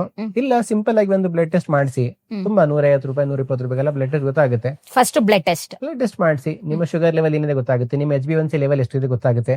HbA1c ಟೆಸ್ಟ್ ಅಲ್ಲಿ ನಿಮ್ಗೆ ಏನಾದ್ರು ಆಲ್ರೆಡಿ 6.5 ಕಿಂತ ಕ್ರಾಸ್ ಆಗಿದೆ ಅಂದ್ರೆ ಇವಾಗ ಕನ್ಫರ್ಮ್ ಡಯಾಬಿಟಿಕ್ ಆಗಿದ್ದೀರ ಅಂತ ಗೊತ್ತಾಗುತ್ತೆ. ಸಿಂಪಲ್ ಟೆಸ್ಟ್ ಮಾಡ್ಕೊಂಡು ಕನ್ಫರ್ಮ್ ಮಾಡ್ಕೊಳ್ಳೋದು ತುಂಬಾ ಒಳ್ಳೇದು. ತುಂಬಾ ಜನ ಶುಗರ್ ಬಂದಿದೆ ಅನ್ನೋ ಭಯ ಇದ್ಕೊಂಡು ಕೂಡ ಕಾನ್ಶಿಯಸ್ ಆಗಿ ನನ್ನ ಮನೆಯವರಿಗೆ ಗೊತ್ತಾಗ್ಬಾರ್ದು, ನಮ್ಮ ಮನೆಯವರಿಗೆ ಗೊತ್ತಾಗ್ಬಾರ್ದು ಅಂತ ಹೇಳ್ಬಿಟ್ಟು, ಪರ್ಟಿಕ್ಯುಲರ್ಲಿ ಗಂಡು ಮಕ್ಕಳಲ್ಲಿ ಈ ಒಂದು ಪೂರ್ತಿ ಸಂಸಾರದ ಒಂದು ಏನು ರೆಸ್ಪಾನ್ಸಿಬಿಲಿಟಿ ಇರ್ತದಲ್ಲ, ಅವ್ರಿಗೆ ಗೊತ್ತಿರುತ್ತೆ ನನಗೆ ಡಯಾಬಿಟಿಸ್ ಬಂದಿದೆ ಅಂತ. ಬಟ್ ಮನೇಲಿ ಎಲ್ರಿಗೂ ಗೊತ್ತಾಗ್ಬಾರ್ದು, ಅದರಿಂದ ಒಂದು ರಾಂಗ್ ಇನ್ಫಾರ್ಮೇಶನ್ ಹೋಗುತ್ತೆ ಅಂತ ತುಂಬಾ ಜನ ಗಂಡು ಮಕ್ಕಳು ಬರೋದು ಒಂದು ದೊಡ್ಡ ಸಮಸ್ಯೆ. ಅವ್ರು ಯಾವತ್ತೂ ತಮ್ಮ ಒಂದು ಟೆಸ್ಟ್ ಅನ್ನು ಕನ್ಫರ್ಮ್ ಮಾಡ್ಕೊಳಕ್ ಹೋಗಲ್ಲ. ಮನೆ ಕೂಡ ಎಲ್ಲ ವ್ಯಕ್ತಿ ಮಾತಾಡ್ತಿರು, ನನಗೆ ಗೊತ್ತಿದೆ, ನನಗೆಲ್ಲ ಸಿಂಪ್ಟಮ್ಸ್ ಇದೆ ಅಂದ್ರು ಟೆಸ್ಟ್ ಮಾಡ್ಕೊಳಕ್ ನನಗೆ ಭಯ ಆಗ್ತದೆ. ನನಗೆ ಡಯಾಬಿಟಿಸ್ ಗೊತ್ತಾಗ್ಬಿಟ್ರೆ ನನಗೆ ಅದನ್ನ ಫೇಸ್ ಮಾಡಕ್ ಆಗಲ್ಲ, ಮತ್ತೆ ನನ್ನ ಫ್ಯಾಮಿಲಿಯವ್ರಿಗೆ ಹೇಳಕ್ ಆಗಲ್ಲ ಅಂತ ಹೇಳ್ಬಿಟ್ಟು ಇಗ್ನೋರ್ ಮಾಡಬಾರ್ದು. ಈಗ ತುಂಬಾ ಜನ ಗೊತ್ತಿದ್ದು ಕೂಡ ಇಗ್ನೋರ್ ಮಾಡ್ತಾರೆ. ಇಗ್ನೋರ್ ಮಾಡಿದಷ್ಟು ವೆರಿ ಡೇಂಜರಸ್. ಇದು ಸ್ಟಾರ್ಟಿಂಗ್ ಅಲ್ಲಿ 4-5 ಇಯರ್ಸ್ ಏನು ಅನ್ಸಲ್ಲ. ತುಂಬಾ ಜನರಿಗೆ ನೋಡ್ತೀವಿ ನಾವು, ಸ್ಟಾರ್ಟಿಂಗ್ 5 ಇಯರ್ಸ್ ನಾವ್ ಏನೇ ಹೇಳಿದ್ರು ಇಗ್ನೋರ್ ಮಾಡ್ತಾ ಬರ್ತಾರೆ. ಯಾವಾಗ ಈ 6 ಇಯರ್ಸ್ 7 ಇಯರ್ಸ್ ಆಗ್ತಾ ಹೋಗ್ತದಲ್ಲ, ಒಂದೊಂದಾಗಿ ಕಾಂಪ್ಲಿಕೇಶನ್ಗಳು, ಕಣ್ ಮಂಜಾಗಕ್ ಶುರು ಆಗ್ತದೆ, ಕಾಲ್ಗಳು ಬೆರಳುಗಳು ಕಳ್ಕೊಳಕ್ ಶುರು ಮಾಡ್ತಾರೆ. ಜನಗಳಿಗೆ ಜ್ವರ ಬಂದ್ರೆ ಇಮಿಡಿಯೇಟ್ ಆಗಿ ನನಗೇನು ಮಾಡಕ್ ಆಗ್ತಿಲ್ಲ ಅಂತ ನೆಕ್ಸ್ಟ್ ಡೇ ಹಾಸ್ಪಿಟಲ್ ಹೋಗ್ಬಿಡ್ತಾರೆ. ಬಟ್ ಡಯಾಬಿಟಿಸ್ ಹೆಂಗಿದೆ ಅಂದ್ರೆ, ಅದು ಡಯಾಬಿಟಿಸ್ ರೋಗ ನಿಮ್ಗೆ ಒಂದು 5-6 ವರ್ಷ ಟೈಮ್ ಕೊಡ್ತದೆ. ಆ 6 ವರ್ಷ ಟೈಮಲ್ಲಿ ನೀವೇನ್ ಮಾಡ್ತೀರಾ ಅನ್ನೋದು ತುಂಬಾ ಮುಖ್ಯ ಆಗ್ತದೆ. ಜನಗಳು ಏನ್ ಮಾಡ್ತಾರೆ, ನೆಗ್ಲೆಕ್ಟ್ ಮಾಡಿ ಮಾಡಿ ಮಾಡಿ ಮಾಡಿ ಅದನ್ನ ಒಂದು ಕಾಂಪ್ಲೆಕ್ಸಿಟೀಸ್ ತಗೊಂಡು ಹೋಗ್ಬಿಡ್ತಾರೆ. ಕೆಲವರಿಗೆ ಕಾರ್ಡಿಯಾಕ್ ಅರೆಸ್ಟ್ ಆಗ್ತದೆ, ರೈಟ್, ಸ್ಟ್ರೋಕ್ ಆಗ್ತದೆ. ಸುಮಾರು ಇಶ್ಯೂಗಳು ಅವರಾಗವರೇ ಬರ್ಸ್ಕೊಂಡ್ ಬಿಡ್ತಾರೆ. ಯಾವಾಗ ಬಂದಿದೆ ಅಂತ ಗೊತ್ತಾಗುತ್ತೆ, in the beginning it's not dangerous. ನೀವೆಷ್ಟು ಡಿಲೇ ಮಾಡ್ತಾ ಹೋಗ್ತೀರೋ ಅಷ್ಟು ಡೇಂಜರಸ್ ಆಗ್ತಾ ಹೋಗ್ತದೆ. ಹಾಗಾದ್ರೆ ಡಯಾಬಿಟಿಸ್ ಅಲ್ಲಿ ಟೈಪ್ 1 ಟೈಪ್ 2 ಏನ್ ಡಿಫ್ರೆನ್ಸ್ ಇದೆ ಸರ್? ಟೈಪ್ 1 ಬಂದಾಗ ಹೇಗಿರ್ತಾರೆ ವ್ಯಕ್ತಿ, ಟೈಪ್ 2 ಬಂದಾಗ ಹೇಗಿರ್ತಾರೆ? ಟೈಪ್ 1 ಜನರಲಿ ಮಕ್ಕಳಲ್ಲಿ ಅಥವಾ ಯಂಗ್ಸ್ಟರ್ಸ್ ಗಳಲ್ಲಿ ಬರ್ತದೆ. Type 1 below the age of 20 ಅಂತ ಅನ್ಕೊಳ್ಳಿ. ಟಿಪಿಕಲಿ ಮಕ್ಕಳು ಹುಟ್ಟದಾಗ ಬರ್ತದೆ, ಇಲ್ಲ ಅಂದ್ರೆ during their maturity time 12 to 14 age group ಅಲ್ಲಿ ಬರತಕ್ಕಂತ ಚಾನ್ಸಸ್ ಇರ್ತದೆ. ಇಲ್ಲಿ ಏನಾಗುತ್ತೆ ಅಂದ್ರೆ, ನಮ್ಮ ಒಂದು ದೇಹದಲ್ಲಿ ಪ್ಯಾಂಕ್ರಿಯಾಸ್ ಅನ್ನೋ ಒಂದು ಅಂಗ ಇರ್ತದೆ. ಅದೇನ್ ಮಾಡುತ್ತೆ ಅಂದ್ರೆ, ಇನ್ಸುಲಿನ್ ಅನ್ನೋ ಹಾರ್ಮೋನ್ ಅನ್ನ ನ್ಯಾಚುರಲ್ ಆಗಿ ರಿಲೀಸ್ ಮಾಡ್ತಿರ್ತದೆ. ಟೈಪ್ 1 ಡಯಾಬಿಟಿಸ್ ಅಲ್ಲಿ ಏನಾಗುತ್ತೆ ಅಂದ್ರೆ, ಈ ಹಾರ್ಮೋನ್ ರಿಲೀಸ್ ಆಗೋದು ಕಂಪ್ಲೀಟ್ ಆಗಿ ನಿಂತೋಗ್ಬಿಡ್ತದೆ. ರೈಟ್, ಇದಕ್ಕೊಂದು ಆಟೋಮಿನ್ ಡಿಸಾರ್ಡರ್ ಅಂತ ಹೇಳ್ತದೆ. ನಮ್ಮ ಬಾಡಿ ನಮ್ಮ ಒಂದು ಸಿಸ್ಟಮ್ ಅನ್ನ ಡಿಸ್ಟ್ರಾಯ್ ಮಾಡ್ತಿರ್ತದೆ. ರೈಟ್, ಇದೆಲ್ಲವೂ ಅದೇ ಈ ಪ್ರಿಸರ್ವ್ಡ್ ಫುಡ್ ಅದೆಲ್ಲ ಕಾರಣದಿಂದ ಇದು ಒಂದು ಆಟೋಮಿನ್ ಡಿಸಾರ್ಡರ್. ಇಲ್ಲ ನಮ್ಮ ಬಾಡಿ ನಮ್ಮ ಅಗೇನ್ಸ್ಟ್ ವರ್ಕ್ ಮಾಡ್ತಿರ್ತದೆ. ಅಗೇನ್ಸ್ಟ್ ವರ್ಕ್ ಮಾಡಿ ಮಾಡಿ ಮಾಡಿ ಏನಾಗುತ್ತೆ ಅಂದ್ರೆ, ನಮ್ಮ ದೇಹದಲ್ಲಿ ಇನ್ಸುಲಿನ್ ಹಾರ್ಮೋನ್ ಪ್ರೊಡ್ಯೂಸ್ ಮಾಡೋದನ್ನೇ ನಿಲ್ಲಿಸ್ಬಿಡ್ತದೆ. ಇದು ಟೈಪ್ 1 ಡಯಾಬಿಟಿಸ್. ಇದು ಜನರಲಿ ಭಾರತದಲ್ಲಿ ಮತ್ತೆ ಗ್ಲೋಬಲಿ ನೋಡಿದ್ರೆ 10% ಜನರಲ್ಲಿ, ಈಗ 100 ಜನರಲ್ಲಿ 10 ಜನರಿಗೆ ಟೈಪ್ 1 ಡಯಾಬಿಟಿಸ್ ಇರ್ತದೆ. ಮಿಕ್ಕಿದ 90% ಜನರಲ್ಲಿ ಏನಾಗುತ್ತೆ ಅಂದ್ರೆ ಟೈಪ್ 2 ಡಯಾಬಿಟಿಸ್ ಅಂತ ಹೇಳ್ತೀವಿ. ಟೈಪ್ 2 ಡಯಾಬಿಟಿಸ್ ಜನರಲಿ 30 ಅಂಡ್ ಅಬೋ ಅಥವಾ 28 ಅಂಡ್ ಅಬೋ ಒಂದು ಏಜ್ ಗ್ರೂಪ್ ಅಲ್ಲಿ ಟೈಪ್ 2 ಡಯಾಬಿಟಿಸ್ ಅನ್ನು ನಾವು ನೋಡಬಹುದು. ಸರ್, ಕೆಲವೊಬ್ರು ಲೈಫ್ ಸ್ಟೈಲ್ ಎಷ್ಟು ಸ್ಟ್ರಿಕ್ಟ್ ಆಗಿರುತ್ತೆ ಅಂತ ಹೇಳಿದ್ರೆ, ಮಾರ್ನಿಂಗ್ ಬೇಗ ಹೇಳ್ತಾರೆ, ವಾಕ್ ಮಾಡ್ತಾರೆ, ಎಕ್ಸರ್ಸೈಸ್ ಮಾಡ್ತಾರೆ, ವರ್ಕೌಟ್ ಮಾಡ್ತಾರೆ, ಅದ್ರ ಜೊತೆಗೆ ಹೊರಗಡೆ ಫುಡ್ ತಿನ್ನಲ್ಲ, ಜಂಕ್ ಫುಡ್ ತಿನ್ನಲ್ಲ, ಸ್ವೀಟ್ ತಿನ್ನಲ್ಲ, ಅಂತವ್ರಿಗೂ ಡಯಾಬಿಟಿಸ್ ಬರುತ್ತಲ್ಲ, ಯಾಕೆ? ಅವರಿಗೆಲ್ಲ ಆಶ್ಚರ್ಯ ಆಗುತ್ತೆ. ಹೌದು. ಕೆಲವೊಂದ್ಸರಿ ಏನಾಗ್ತದೆ, ನಾನು ಆಲ್ರೆಡಿ ಫಸ್ಟ್ ಪಾಯಿಂಟ್ ಅನ್ನು ಹೇಳಿದೆ, ಸಮಾಜ ಬದಲಾದಾಗ ಆ ಸಮಾಜದ ಕೆಲವೊಂದು ಇಂಪ್ಯಾಕ್ಟ್ಗಳು ನಮ್ಗೆ ಗೊತ್ತಾಗದೆ ನಮ್ಮ ಹತ್ರ ಬಂದಿರ್ತವೆ. ಉದಾಹರಣೆಗೆ, ಈಗ ಆ ವ್ಯಕ್ತಿ ಏನು ಮಾಡಲ್ಲ, ಆ ವ್ಯಕ್ತಿ ಏನ್ ಕೊಡ್ತಾನೆ, ದಿನ ಬೆಳಿಗ್ಗೆ ಎದ್ಬಿಟ್ಟು ನಾನು ಹಾಲು ಕುಡಿತೀನಿ, ಅದು ಮಾಡಿದ್ವಿ, ಒಂದು ಅರ್ಧ ಲೀಟರ್ ಹಾಲು ಕುಡಿತೀನಿ, ಸ್ಟ್ರಾಂಗ್ ಇದ್ದೀನಿ ಅಂತ ಹೇಳ್ತೇನೆ. ಬಡ ಕುಡಿಯತಕ್ಕಂಥ ಹಾಲು A1 ಮಿಲ್ಕ್ ಆಗಿದ್ರೆ, ಈಗ ಬೆಂಗಳೂರು ಮತ್ತೆ ಸುತ್ತಮುತ್ತದ ಪ್ರಾಂತ್ಯಗಳಲ್ಲಿ ಅತಿಯಾಗಿ ನಾವು ಈ H&F ಕೌ ಬ್ರೀಡ್ ನೋಡ್ತೀವಿ, ಬ್ಲಾಕ್ ಅಂಡ್ ವೈಟ್ ಸ್ಟ್ರಿಪ್ ಇರ್ತಕ್ಕಂಥದ್ದು H&F ಕೌ ನೋಡ್ತೀವಿ. ಇದೆಲ್ಲ A1 milk. A1 milk is very hard to digest. ಈಗ ಆ ವ್ಯಕ್ತಿ ಏನಾಗ್ತದೆ ಅಂದ್ರೆ, ನಾನು ಕುಡಿತಾ ಇದ್ದೀನಿ ಅಂತ ಬಿಟ್ಟು ಅನ್ಕೊಡುತ್ತೆ, ಹಾಲು ಕುಡಿತಿದ್ದೀನಿ, ಶಕ್ತಿ ಬರುತ್ತೆ. ನೀವು ಕುಡಿತಕ್ಕಂಥ ಹಾಲೇ ನಿಮ್ಗೆ ಮೋಸ ಮಾಡಿದ್ರೆ, ರೈಟ್? ಇದೆಲ್ಲವೂ ಕಾರಣ ಇರ್ತವೆ. ಇದು ಅವ್ರ ತಪ್ಪಲ್ಲ, ಅವ್ನು ಕಾನ್ಶಿಯಸ್ ಆಗಿ ಎಲ್ಲವೂ ಸರಿ ಮಾಡ್ತಿರ್ತಾನೆ. ಬಟ್ ಸಮಾಜ ಎಲ್ಲೊಂದ್ ಕಡೆ ತಪ್ಪು ದಾರಿ ಹಿಡಿದಾಗ ಅದಕ್ಕೆ ನಾವು ಕೂಡ ಬಲಿಯಾಗ್ತೀವಿ, ನೋವಿಂಗ್ಲಿ ಅನ್ನೋವಿಂಗ್ಲಿ. ಇದು ಒಂದು. ಇನ್ನು ಸುಮಾರು ಕಡೆ ನಾನು ಕೇಳಿದ್ವಿ ಅಂದ್ರೆ, ಹಾಲಲ್ಲಿ ಜನಗಳು ಈಗ ಫ್ಯಾಟ್ ಅಂಶ ಜಾಸ್ತಿ ಬರ್ಬೇಕಂತ ಕೆಲವರು ಕಾಸ್ಟಿಕ್ ಸೋಡಾ ಹಾಕ್ತಾರೆ, ಕೆಲವರು ಬೇರೆ ಬೇರೆ ಪದಾರ್ಥಗಳನ್ನ ಹಾಕ್ಬಿಟ್ಟು ಶುಗರ್ ಹಾಕ್ತಾರೆ, ಕಾಸ್ಟಿಕ್ ಸೋಡಾ ಏನನ್ನ ಹಾಕ್ಬಿಟ್ಟು ಅದನ್ನ ಆ ಫ್ಯಾಟ್ ಅಂಶ ಜಾಸ್ತಿ ಬರ್ಬೇಕು, ಈಗ ರೇಟ್ ಜಾಸ್ತಿ ಸಿಗ್ಬೇಕು ಅಂತ ಹೇಳ್ಬಿಟ್ಟು ಸುಮಾರು ಮಿಶ್ರಣಗಳು ಕೂಡ ಆಗ್ತಿರ್ತವೆ ಹಾಲಿನಲ್ಲಿ. ಸೊ ಇದೆಲ್ಲವೂ ಕೂಡ, ಈಗ ಫ್ರೂಟ್ಸ್ ಬೆಳೆಸ್ತಿರ್ತಾರೆ, ಫ್ರೂಟ್ ಬೆಳಿಬೇಕಾದ್ರೂ ಅಷ್ಟೇ. ಈಗ ದಾಳಿಂಬೆನೂ ಉದಾಹರಣೆ ತಗೋಣ. ದಾಳಿಂಬೆ ತಗೊಂಡ್ಬೇಕಾದ್ರೆ ಪ್ರತಿಯೊಂದು ದಾಳಿಂಬೆಗೂ ಕೂಡ ಇಂಜೆಕ್ಷನ್ ಕೊಡ್ತಾರೆ, ಅದ್ರ ಸೈಜ್ ಜಾಸ್ತಿ ಆಗ್ಲಿ, ಕಲರ್ ಚೆನ್ನಾಗಿ ಬರ್ಲಿ ಅಂತ ಹೇಳ್ಬಿಟ್ಟು. ಆ ವ್ಯಕ್ತಿ ಏನ್ ಕೊಡ್ತಾರೆ, ನ್ಯಾಚುರಲ್ ಆಗಿ ದಾಳಿಂಬೆ ತಿಂತಿದ್ದೀನಿ 3 ಹೊತ್ತು ಅಂತ ಹೇಳ್ಬಿಟ್ಟು. ಈ ತರ ಎಲ್ಲವೂ ಸಮಾಜದಲ್ಲಿ ಎಲ್ಲವೂ ಕಲುಷಿತ ಆದಾಗ ಅದಕ್ಕೆ ನಾನು ಬಲಿ ಆಗ್ತೀನಿ, ಅಕ್ಕಪಕ್ಕದರು ನನ್ನ ಮಕ್ಕಳು ಎಲ್ಲರೂ ಬಲಿ ಆಗ್ತಾರೆ. ಹೀಗಾಗಿ ನಾನೇನು ಮಾಡಲ್ಲ, ಸರಿ ಇದೀನಿ. ಸಮಾಜದಲ್ಲಿ ಬಂದಾಗ ಸಮಾಜದ ಒಳ್ಳೆತನ, ಸಮಾಜದ ಕೆಟ್ಟತನ ಎರಡರದ್ದು ಇಂಪ್ಯಾಕ್ಟ್ ನನ್ನ ಬಾಡಿ ಮೇಲೆ ಬರ್ತಾ ಹೋಗ್ತವೆ. ಸರ್, ನೀವ್ ಹೇಳೋದ್ ನೋಡಿದ್ರೆ ನಮ್ಮ ವೀಕ್ಷಕರು ಏನ್ ಹೇಳ್ಬೇಕು ಅಂತ ಹೇಳಿದ್ರೆ, ಇವಾಗ ಏನ್ ತಿನ್ನೋದು, ಹಣ್ಣು ತಿಂದ್ರು ರಾಸಾಯನಿಕ ಬೆರೆಸಿರ್ತಾರೆ, ಇವಾಗ ತರಕಾರಿಗಳನ್ನ ತಿಂದ್ರು ಇದು ಅಂತ ಹೇಳ್ತಾ ಇದ್ದೀರಾ, ಅದ್ರಲ್ಲೂ ಕೂಡ ಕೆಮಿಕಲ್ ಇರುತ್ತೆ ಅಂತ. ಅದ್ರ ಜೊತೆ ಹಾಲು ಕುಡಿದ್ರು ಅದ್ರಲ್ಲೂ ಕೂಡ ಏನೋ ಮಿಕ್ಸ್ ಮಾಡಿರ್ತಾರೆ. ಹಾಗಾದ್ರೆ ಏನ್ ತಿನ್ನೋದು ಜನಗಳು? ಆರೋಗ್ಯ ಸರಿ ಮಾಡ್ಕೊಳ್ಳೋದು ಹೇಗೆ? ಐ ಥಿಂಕ್ ನಾನು ತುಂಬಾ ಸರಿ ಯೋಚನೆ ಮಾಡ್ತಿರ್ತೀನಿ. ಇದೆಲ್ಲ ಯೋಚನೆ ಮಾಡಿದಾಗೆಲ್ಲ ಅನ್ಸುತ್ತಂದ್ರೆ, ನಾವು ಮುಂಚೆ ಹಳ್ಳಿಗಳು ಅಂತ ಅಂದಾಗ ಏನ್ ಅನಿಸ್ತಿತ್ತು ಅಂದ್ರೆ, ಇದು ಹಿಂದುಳಿದದ್ದು ಅಂತ ನಮ್ಗೆ ಅನಿಸ್ತಿತ್ತು. ಆಕ್ಚುಲಿ ನನ್ನ ಪ್ರಕಾರ ಮೇ ಬಿ ಹಳ್ಳಿಗಳು ಇದನ್ನ ಮುಂದೆ ಅಡ್ವಾನ್ಸ್ ಆಗಿರ್ತಕ್ಕಂಥದ್ದು. ಅಂದ್ರೆ ಏನು, ಮುಂಚೆ ಏನಿರ್ತಿತ್ತು, ಹಳ್ಳಿಗಳಲ್ಲಿ ಒಬ್ಬರ ಮನೆಯಲ್ಲಿ ಕಾಳು ಬೆಳೀತಿದ್ರು, ಇನ್ನೊಬ್ಬರು ತರಕಾರಿ ಬೆಳೀತಿ, ಇನ್ನೊಬ್ಬರ ಮೇಲೆ ಮತ್ತೆ ಬೆಳೀತಿದ್ರು, ಎಲ್ಲರೂ ಹಂಚ್ಕೊಂಡು ತಿಂತಾ ಇದ್ರು, ರೈಟ್? ಅದೊಂಥರ ಕಮ್ಯುನಿಟಿ ಲಿವಿಂಗ್ ಅನ್ಕೊಳ್ಳಿ. ಇವತ್ತಿಗೇನು ಮಾಡರ್ನ್ ಆಗಿ ನಾವು ಕಮ್ಯುನಿಟಿ ಲಿವಿಂಗ್, ಕಮ್ಯುನಿಟಿ ವಿಲ್ಲಾಸ್ ಅದು ಮಾಡ್ತಿದ್ವಿ, ಕಮ್ಯುನಿಟಿ ಅಲ್ಲೇ ಬೆಳೀತಿದೆ ಅಂತ ಹೇಳ್ತೀವಲ್ಲ, ದುಡ್ಡಿರೋ ರೀತಿ ಮಾಡ್ತಿದ್ದಾರೆ. ನೆಕ್ಸ್ಟ್ ಬರ್ತಾ ಏನಾಗುತ್ತೆ, ದುಡ್ಡು ಇಲ್ದಿರೋರು ಏನ್ ಮಾಡ್ಬೇಕಂದ್ರೆ, ಸ್ಮಾಲರ್ ಸ್ಕೇಲ್ ಅಲ್ಲಿ ನಾನು ಹೋಗ್ಬಿಟ್ಟು ಒಂದು ಚಿಕ್ಕ ಊರು ಮಾಡ್ಕೊಳ್ಳೋಣ, ಅಲ್ಲಿ ಹೋಗ್ಬಿಟ್ಟು ನಮ್ಗೆ ಏನ್ ಬೇಕು ನಾವು ಬೆಳ್ಕೊಂಡು ತಿನ್ನೋಣ ಅಂತ ಒಂದು ಸಿಸ್ಟಮ್ ಡೆವಲಪ್ ಆಗುತ್ತೆ. ಅದೇ ಬಹುಶಃ ಹಿಂದೆ ಕೂಡ ಡೆವಲಪ್ ಆಗಿತ್ತು. ಹೀಗಾಗಿ ಈಗ ಊರಲ್ಲಿ ಆ ಇಕೋಸಿಸ್ಟಮ್ ಎಷ್ಟು ಚೆನ್ನಾಗಿತ್ತು ಅಂತಂದ್ರೆ, ಚಿಕ್ಕ ಊರುಗಳಲ್ಲಿ, ಈಗ ನಮ್ಮೂರಲ್ಲಿ ಕೂಡ ಒಬ್ಬ ಪ್ರತಿಯೊಂದು ನೇಚರ್ಗೆ ಹಾಳು ಮಾಡ್ತಿರ್ಲಿಲ್ಲ. ನಾವು ಚಿಕ್ಕವರಿದ್ದಾಗ ಆಮೇಲೆ ಪ್ಲಾಸ್ಟಿಕ್ ಕಾಣ್ತಾನೆ ಇರ್ಲಿಲ್ಲ, ಸೊ ಭೂಮಿ ಚೆನ್ನಾಗಿರ್ತಿತ್ತು, ರೈಟ್? ಶೇರ್ಡ್ ಇರ್ತಿತ್ತು ಪ್ರತಿಯೊಂದು. ನಾವು ಯಾವ್ದಕ್ಕೂ ನಾವು ಮಜ್ಜಿಗೆ ಮೊಸರು ಬೇಕಿತ್ತಂದ್ರೆ ಯಾವತ್ತು ದುಡ್ಡು ಕೊಟ್ಟು ತಗೊಳ್ತಿರಲ್ಲ, ಪಕ್ಕದ ಮನೇಲಿ ಯಾರ್ದೋ ಇತ್ತು, ಹೋಗಿ ಕೊಡ್ತಿದ್ರು, ನಾವು ತಗೊಂಡ್ ಬರ್ತಿದ್ವಿ, ರೈಟ್? ಆ ಕಮ್ಯುನಿಟಿ ಲಿವಿಂಗ್ ಕಾನ್ಸೆಪ್ಟ್ ಏನಿತ್ತಲ್ಲ, ಅದು ಮತ್ತೆ ಮುಂದೆ ಬರ್ತದೆ. ಡೆಫಿನೆಟ್ಲಿ, ಖಂಡಿತ ಬಂದೇ ಬರುತ್ತೆ. ಯಾಕಂದ್ರೆ ಇಷ್ಟೊಂದು ಅನಾಹುತ ಆದಾಗ ಇದು ಮುಂದೇನು ಅತಿರೇಕಕ್ಕೆ ಹೋಗೋದಿದೆ. ಈ ಗ್ರೀಡ್ ಜಾಸ್ತಿ ಆಗುತ್ತೆ. ಗ್ರೀಡ್ ಜಾಸ್ತಿ ಆದಾಗ ಈ ಸೋಷಿಯಲ್ ಮೀಡಿಯಾದಲ್ಲಿ ಇಂಪ್ಯಾಕ್ಟ್ ಏನಾಗ್ತದೆ ಅಂದ್ರೆ, ಪ್ರತಿದಿನ ನೋಡ್ತಾರೆ, ಇವ್ನು 100 ಕೋಟಿ ಮಾಡ್ದ, 200 ಕೋಟಿ ಮಾಡ್ದ, ನನಗೂ 100 ಕೋಟಿ ಮಾಡಬೇಕು ಅಂತ ಆಸೆ ಬರ್ತದೆ. ಆ ಗ್ರೀಡ್ ಅಲ್ಲಿ, ಆ ರೇಸ್ ಅಲ್ಲಿ ಅವ್ರೇನ್ ಹಾಳು ಮಾಡ್ತಾರೆ, ನಾನು ಕೂಡ ಹಾಳು ಮಾಡ್ತಾ ಹೋಗ್ತೀನಿ. ಸೊ ನೆಕ್ಸ್ಟ್ ಕಮ್ಯುನಿಟಿ ಲಿವಿಂಗ್ ಬರ್ತದೆ. ಹೀಗಾಗಿ ಅವಾಗ ಮತ್ತೆ ಪ್ರತಿಯೊಬ್ಬರಿಗೆ ಸುಮಾರು ಜನ ಸ್ವಂತ ನನಗೇನ್ ಬೇಕು ನಾನೇ ಮನೇಲಿ ಬೆಳ್ಕೊಳ್ತೀನಿ ಅಂತ ಹೇಳ್ತಾರೆ. ಆ ಒಂದು ಕಾನ್ಸೆಪ್ಟ್ ಬಹುಶಃ ಎಲ್ರಿಗೂ ಮಾಡ್ಕೊಳಕ್ ಆಗಲ್ಲ. ಅವಾಗೇನಾಗುತ್ತೆ ಅಂದ್ರೆ, ಮತ್ತೆ ಹಳ್ಳಿಗಳ ನಿರ್ಮಾಣ ಆಗ್ತದೆ, ಮತ್ತೆ ಸ್ವಂತ ನಾವೆಲ್ಲರೂ ಜೊತೆ ಸೇರ್ಕೊಂಡು ನಮ್ ಒಳ್ಳೇದೋಸ್ಕರ ಮಾಡ್ಕೊಳ್ಳೋಣ ಒಂದು ಕಾನ್ಸೆಪ್ಟ್ ಅನ್ನ ಶುರು ಆಗ್ತದೆ. ಇವಾಗ ದುಡ್ಡಿರೋರು ಮಾಡ್ತಿದ್ರೆ, ಇನ್ನೊಂದ್ ಸ್ವಲ್ಪ ವರ್ಷ ಆದ್ಮೇಲೆ ದುಡ್ಡು ಇಲ್ದಿರೋರು ಕೂಡ ಇದನ್ನ ಮಾಡ್ತಾ ಹೋಗ್ತಾರೆ. ಆಕ್ಚುಲಿ ನಿಮ್ಗೆ ಹೇಗೆ ಥಾಟ್ ಬಂತು ಸರ್, ಒಂದು ಆಯುರ್ವೇದಿಕ್ ಸಂಸ್ಥೆ ಮುಖಾಂತರ ಆಯುರ್ವೇದಿಕ್ ಪದ್ಧತಿಯಲ್ಲಿ ಡಯಾಬಿಟಿಸ್ ಸಕ್ಕರೆ ಕಾಯಿಲೆಯನ್ನು ಗುಣಪಡಿಸಬಹುದು ಅಂತ ಹೇಗೆ ಥಾಟ್ ಬಂತು? ಹೇಗೆ ಗುಡಿಚಿ ಆರೋಗ್ಯ ಸಂಸ್ಥೆ ಸ್ಥಾಪನೆ ಆಗಿದ್ದು? 10 ವರ್ಷ ಕೆಳಗಡೆ ನಾವು ಗುಡಿಚಿ ಆರೋಗ್ಯ ಶುರು ಮಾಡಿದಾಗ 2014ರಲ್ಲಿ ಒಂದು ನೋಬಲ್ ಥಾಟ್ ಇಂದ ಶುರು ಮಾಡಿದ್ವಿ. ಏನಪ್ಪಾ ಅಂತಂದ್ರೆ, ಆರೋಗ್ಯದ ಸಮಸ್ಯೆ ಯಾವುದೇ ಆಗಿರ್ಲಿ, ಜೀವನ ಪರ್ಯಂತ ಔಷಧಿ ತಗೊಳ್ಳೋ ಅವಶ್ಯಕತೆ ಇರಬಾರ್ದು ಅಂತ ಹೇಳ್ಬಿಟ್ಟು ಆ ಒಂದು ನಿಟ್ಟಿನಲ್ಲಿ ಕೆಲಸ ಮಾಡ್ತಿದ್ವಿ. ಸೊ ಸುಮಾರು ತರ ಜನಗಳು ಬರೋರು, ಮುಂಚೆ ಥೈರಾಯ್ಡ್ ಇರೋರು ಬರೋರು, ಥೈರಾಯ್ಡ್ ಬಂದಾಗ ಕೂಡ 9 ತಿಂಗಳಲ್ಲಿ ಅವರಿಗೆ ವಿತೌಟ್ ಔಷಧಿ ಇರೋಗೆ ನಾವು ಮಾಡ್ತಿದ್ವಿ. ಬಿಪಿ ಇರೋರು ಬರೋರು, ಬಿಪಿ ಕೂಡ ಅದೇನೆ ಮಾಡ್ತಿದ್ವಿ. So thyroid, BP, sleeplessness, insomnia ಐತೆ, ಸುಮಾರು ಎಲ್ಲಾ ಡಿಸೀಸ್ಗಳನ್ನು ಬರೋರು. ಬಟ್ ಎಲ್ಲಾ ಡಿಸೀಸ್ ನೋಡ್ತಾ ಅನ್ಸಿದ್ ನಮಗೊಂದೇ, ಡಯಾಬಿಟಿಸ್ ಅಲ್ಲಿ ಈಗ ಥೈರಾಯ್ಡ್ ಬಂದಾಗ ಏನಾಗ್ತದೆ ಅಂದ್ರೆ ಕಾಂಪ್ಲಿಕೇಶನ್ಗಳು ಅಷ್ಟಿಲ್ಲ. ಸೊ ಜನರಿಗೆ ಅಷ್ಟು ಇಂಪ್ಯಾಕ್ಟ್ ಆಗ್ತಿಲ್ಲ. ಬಟ್ ಈ ಡಯಾಬಿಟೀಸ್ ಅಲ್ಲಿ ಎಷ್ಟೊಂದು ಕಾಂಪ್ಲಿಕೇಶನ್ಗಳಿದಾವೆ ಅಂತಂದ್ರೆ ಅದೆಲ್ಲ ಕಡೆ ಜನರಿಗೆ ತುಂಬಾ ಇಂಪ್ಯಾಕ್ಟ್ ಮಾಡ್ತಿದೆ. ತುಂಬಾ ಜನ ಡಿಪ್ರೆಷನ್ಗೆ ಹೋಗ್ತಿದ್ದಾರೆ, ತುಂಬಾ ಜನ ತಮ್ಮ ಕಾಲ್ ಬೆರಳು ಕಳ್ಕೊಳ್ತಿದ್ದಾರೆ, ತುಂಬಾ ಜನ ಕಾರ್ಡಿಯಾಕ್ ಅರೆಸ್ಟ್ ಆಗ್ತಿದೆ, ಸ್ಟ್ರೋಕ್ ಆಗ್ತಿದೆ. ಈ ರೀತಿ ಸಮಸ್ಯೆಗಳು ಡಯಾಬಿಟಿಸ್ ಅಲ್ಲಿ ತುಂಬಾ ಇದಾವೆ. ಹೀಗಾಗಿ ಕಳೆದ 2 ವರ್ಷದಿಂದ ನಾವೇನ್ ಯೋಚನೆ ಮಾಡಿದ್ವಿ ಅಂದ್ರೆ ನಮ್ಮ ಪೂರ್ತಿ ಒಂದು ಫೋಕಸ್ ಅನ್ನ ಬರೀ ಡಯಾಬಿಟಿಸ್ ಮೇಲೆ ಇಡೋಣ, ಡಯಾಬಿಟಿಸ್ ಅನ್ನು ರಿವರ್ಸ್ ಮಾಡೋದ್ ಮೇಲೆ ಇಡೋಣ ಅಂತ ಹೇಳ್ಬಿಟ್ಟು ನಮ್ಮ ಒಂದು ಸಂಕಲ್ಪ ಏನಿದೆ, ಮುಂದಿನ 3 ವರ್ಷಗಳಲ್ಲಿ 2028 ಒಳಗಡೆ 30 ಲಕ್ಷ ಜನರಿಗೆ ಡಯಾಬಿಟಿಸ್ ನ ರಿವರ್ಸ್ ಮಾಡಬೇಕು ಅನ್ನೋ ಒಂದು ಸಂಕಲ್ಪದಿಂದ ನಾವು ಗುಡಿಚಾರನ್ನ ಮುಂದೆ ತಗೊಂಡು ಹೋಗ್ತಿದ್ದೇವೆ. ಓಕೆ, ಹಾಗಾದ್ರೆ ಡಯಾಬಿಟಿಸ್ ಡೆಫಿನೆಟ್ಲಿ ರಿವರ್ಸ್ ಆಗುತ್ತೆ. ರಿವರ್ಸ್ ಆಗುತ್ತೆ ಸರ್, ಖಂಡಿತವಾಗ್ಲೂ. ಜನಗಳಲ್ಲಿ ತಪ್ಪು ಕಲ್ಪನೆ ಇದೆ. ಅಂದ್ರೆ ಡಯಾಬಿಟಿಸ್ ಬಂತು ಅಂತ ಹೇಳಿದ್ರೆ, ಸಕ್ಕರೆ ಕಾಯಿಲೆ ಒಬ್ಬ ವ್ಯಕ್ತಿಗೆ ಬಂತು ಅಂತ ಹೇಳಿದ್ರೆ ಲೈಫ್ ಲಾಂಗ್ ಟಾಬ್ಲೆಟ್ ತಗೋಬೇಕು. ಟಾಬ್ಲೆಟ್ ಅನ್ನೋದು ಫಿಕ್ಸ್ ಅಂತ ಇದೆ ಸರ್. ಹೌದು, ಅದು ಯಾಕೆ ಅನ್ಕೊಳ್ತಾರೆ ಅಂತ ಕೂಡ ಹೇಳ್ತೀನಿ ನಿಮ್ಗೆ. ಒಂದು ಉದಾಹರಣೆ ಕೊಡ್ತೀನಿ ನಿಮ್ಗೆ. ಫಸ್ಟ್ ಅದ್ರ ಉತ್ತರ ನೀವ್ ಹೇಳಿ. ಏನಪ್ಪಾ ಅಂತಂದ್ರೆ, ನಿಮ್ ಮನೆಯಲ್ಲಿ ಒಂದು ವಾಟರ್ ಟ್ಯಾಪ್ ಇದೆ ಕಿಚನ್ ಅಲ್ಲಿ ಅಂತ ಅನ್ಕೊಳ್ಳೋಣ. ಓಕೆ, ಆ ಕಿಚನ್ ವಾಟರ್ ಟ್ಯಾಪ್ ಗೆ ಲೀಕೇಜ್ ಆಗ್ತಿದೆ. ನಿಮ್ ಎದುರುಗಡೆ 2 ಆಪ್ಷನ್ ಇದಾವೆ. ನೀರ್ ಲೀಕೇಜ್ ಆದಾಗೆಲ್ಲ ಅದನ್ನ ಮಾಪ್ ತಗೊಂಡು ನೀರ್ ಆಚೆ ಹಾಕೋದು, ಇನ್ನೊಂದು ಆ ಟ್ಯಾಪ್ ಅನ್ನ ರಿಪೇರಿ ಮಾಡ್ಬೋದು. ಏನ್ ಮಾಡ್ತೀರಾ ನೀವು? ಸದ್ಯದ ಪರಿಸ್ಥಿತಿಲಿ ಆ ನೀರನ್ನ ಒರೆಸ್ತಾ ಕುತ್ಕೊಳ್ತೀವಿ. ಏನಾದ್ರೂ ಅನುಕೂಲ ಏನಾದ್ರು ಇದ್ರೆ ಅದನ್ನ ರಿಪೇರಿ ಮಾಡಿಸ್ತೀವಿ. ಇನ್ನೂ ಅನುಕೂಲಸ್ಥರಾದ್ರೆ ಅದನ್ನೇ ಮಷೀನ್ ಚೇಂಜ್ ಮಾಡ್ತೀವಿ. ಚೇಂಜ್ ಮಾಡಕ್ ಆಪ್ಷನ್ ಇಲ್ಲ ಅಂದ್ರೆ ಏನ್ ಪ್ರಿಫರೆನ್ಸ್ ಏನಿದೆ ನಿಮ್ದು? ರಿಪೇರಿ ಮಾಡ್ತೀರಾ ಅಥವಾ ರಿಪೇರಿ ಮಾಡ್ತೀವಿ? ರಿಪೇರಿ ಮಾಡ್ತೀರಲ್ಲ, ಮಾಪ್ ಮಾಡ್ಕೊಂಡು ಕುತ್ಕೊಳ್ಳಲ್ಲ. ಇಲ್ಲ ಇಲ್ಲ ಇಲ್ಲ, 10 ವರ್ಷ 20 ವರ್ಷ 30 ವರ್ಷ ಸಾಧ್ಯನೇ ಇಲ್ಲ ಸರ್. ಒಂದಿನದ ಗೋಳ ಅದು ಅಲ್ವಾ? 30 ವರ್ಷ ಅಂತೂ ಮಾಪ್ ಮಾಡ್ಕೊಂಡು ಕುತ್ಕೊಳ್ಳಲ್ಲ. ಸಕ್ಕರೆ ರೋಗಿಗಳಲ್ಲೂ ಇದೇ ತರ ಆಗ್ತಿದೆ.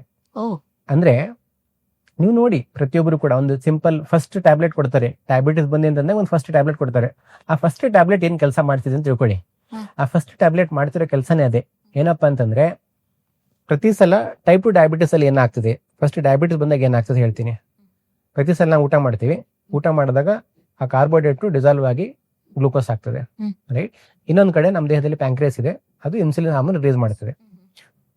ಇವೆರಡು ಆಗ್ತಿರ್ತದೆ. ಇದು ಇನ್ಸುಲಿನ್ ಹಾರ್ಮೋನ್ ಕೀ ತರ ವರ್ಕ್ ಆಗುತ್ತೆ. ಈ ಕೀ ಹೋಗ್ಬಿಟ್ಟು ನಮ್ಮ ಸೆಲ್ಗಳ ಮೇಲೆ ಒಂದು ಲಾಕ್ ಇರ್ತದೆ.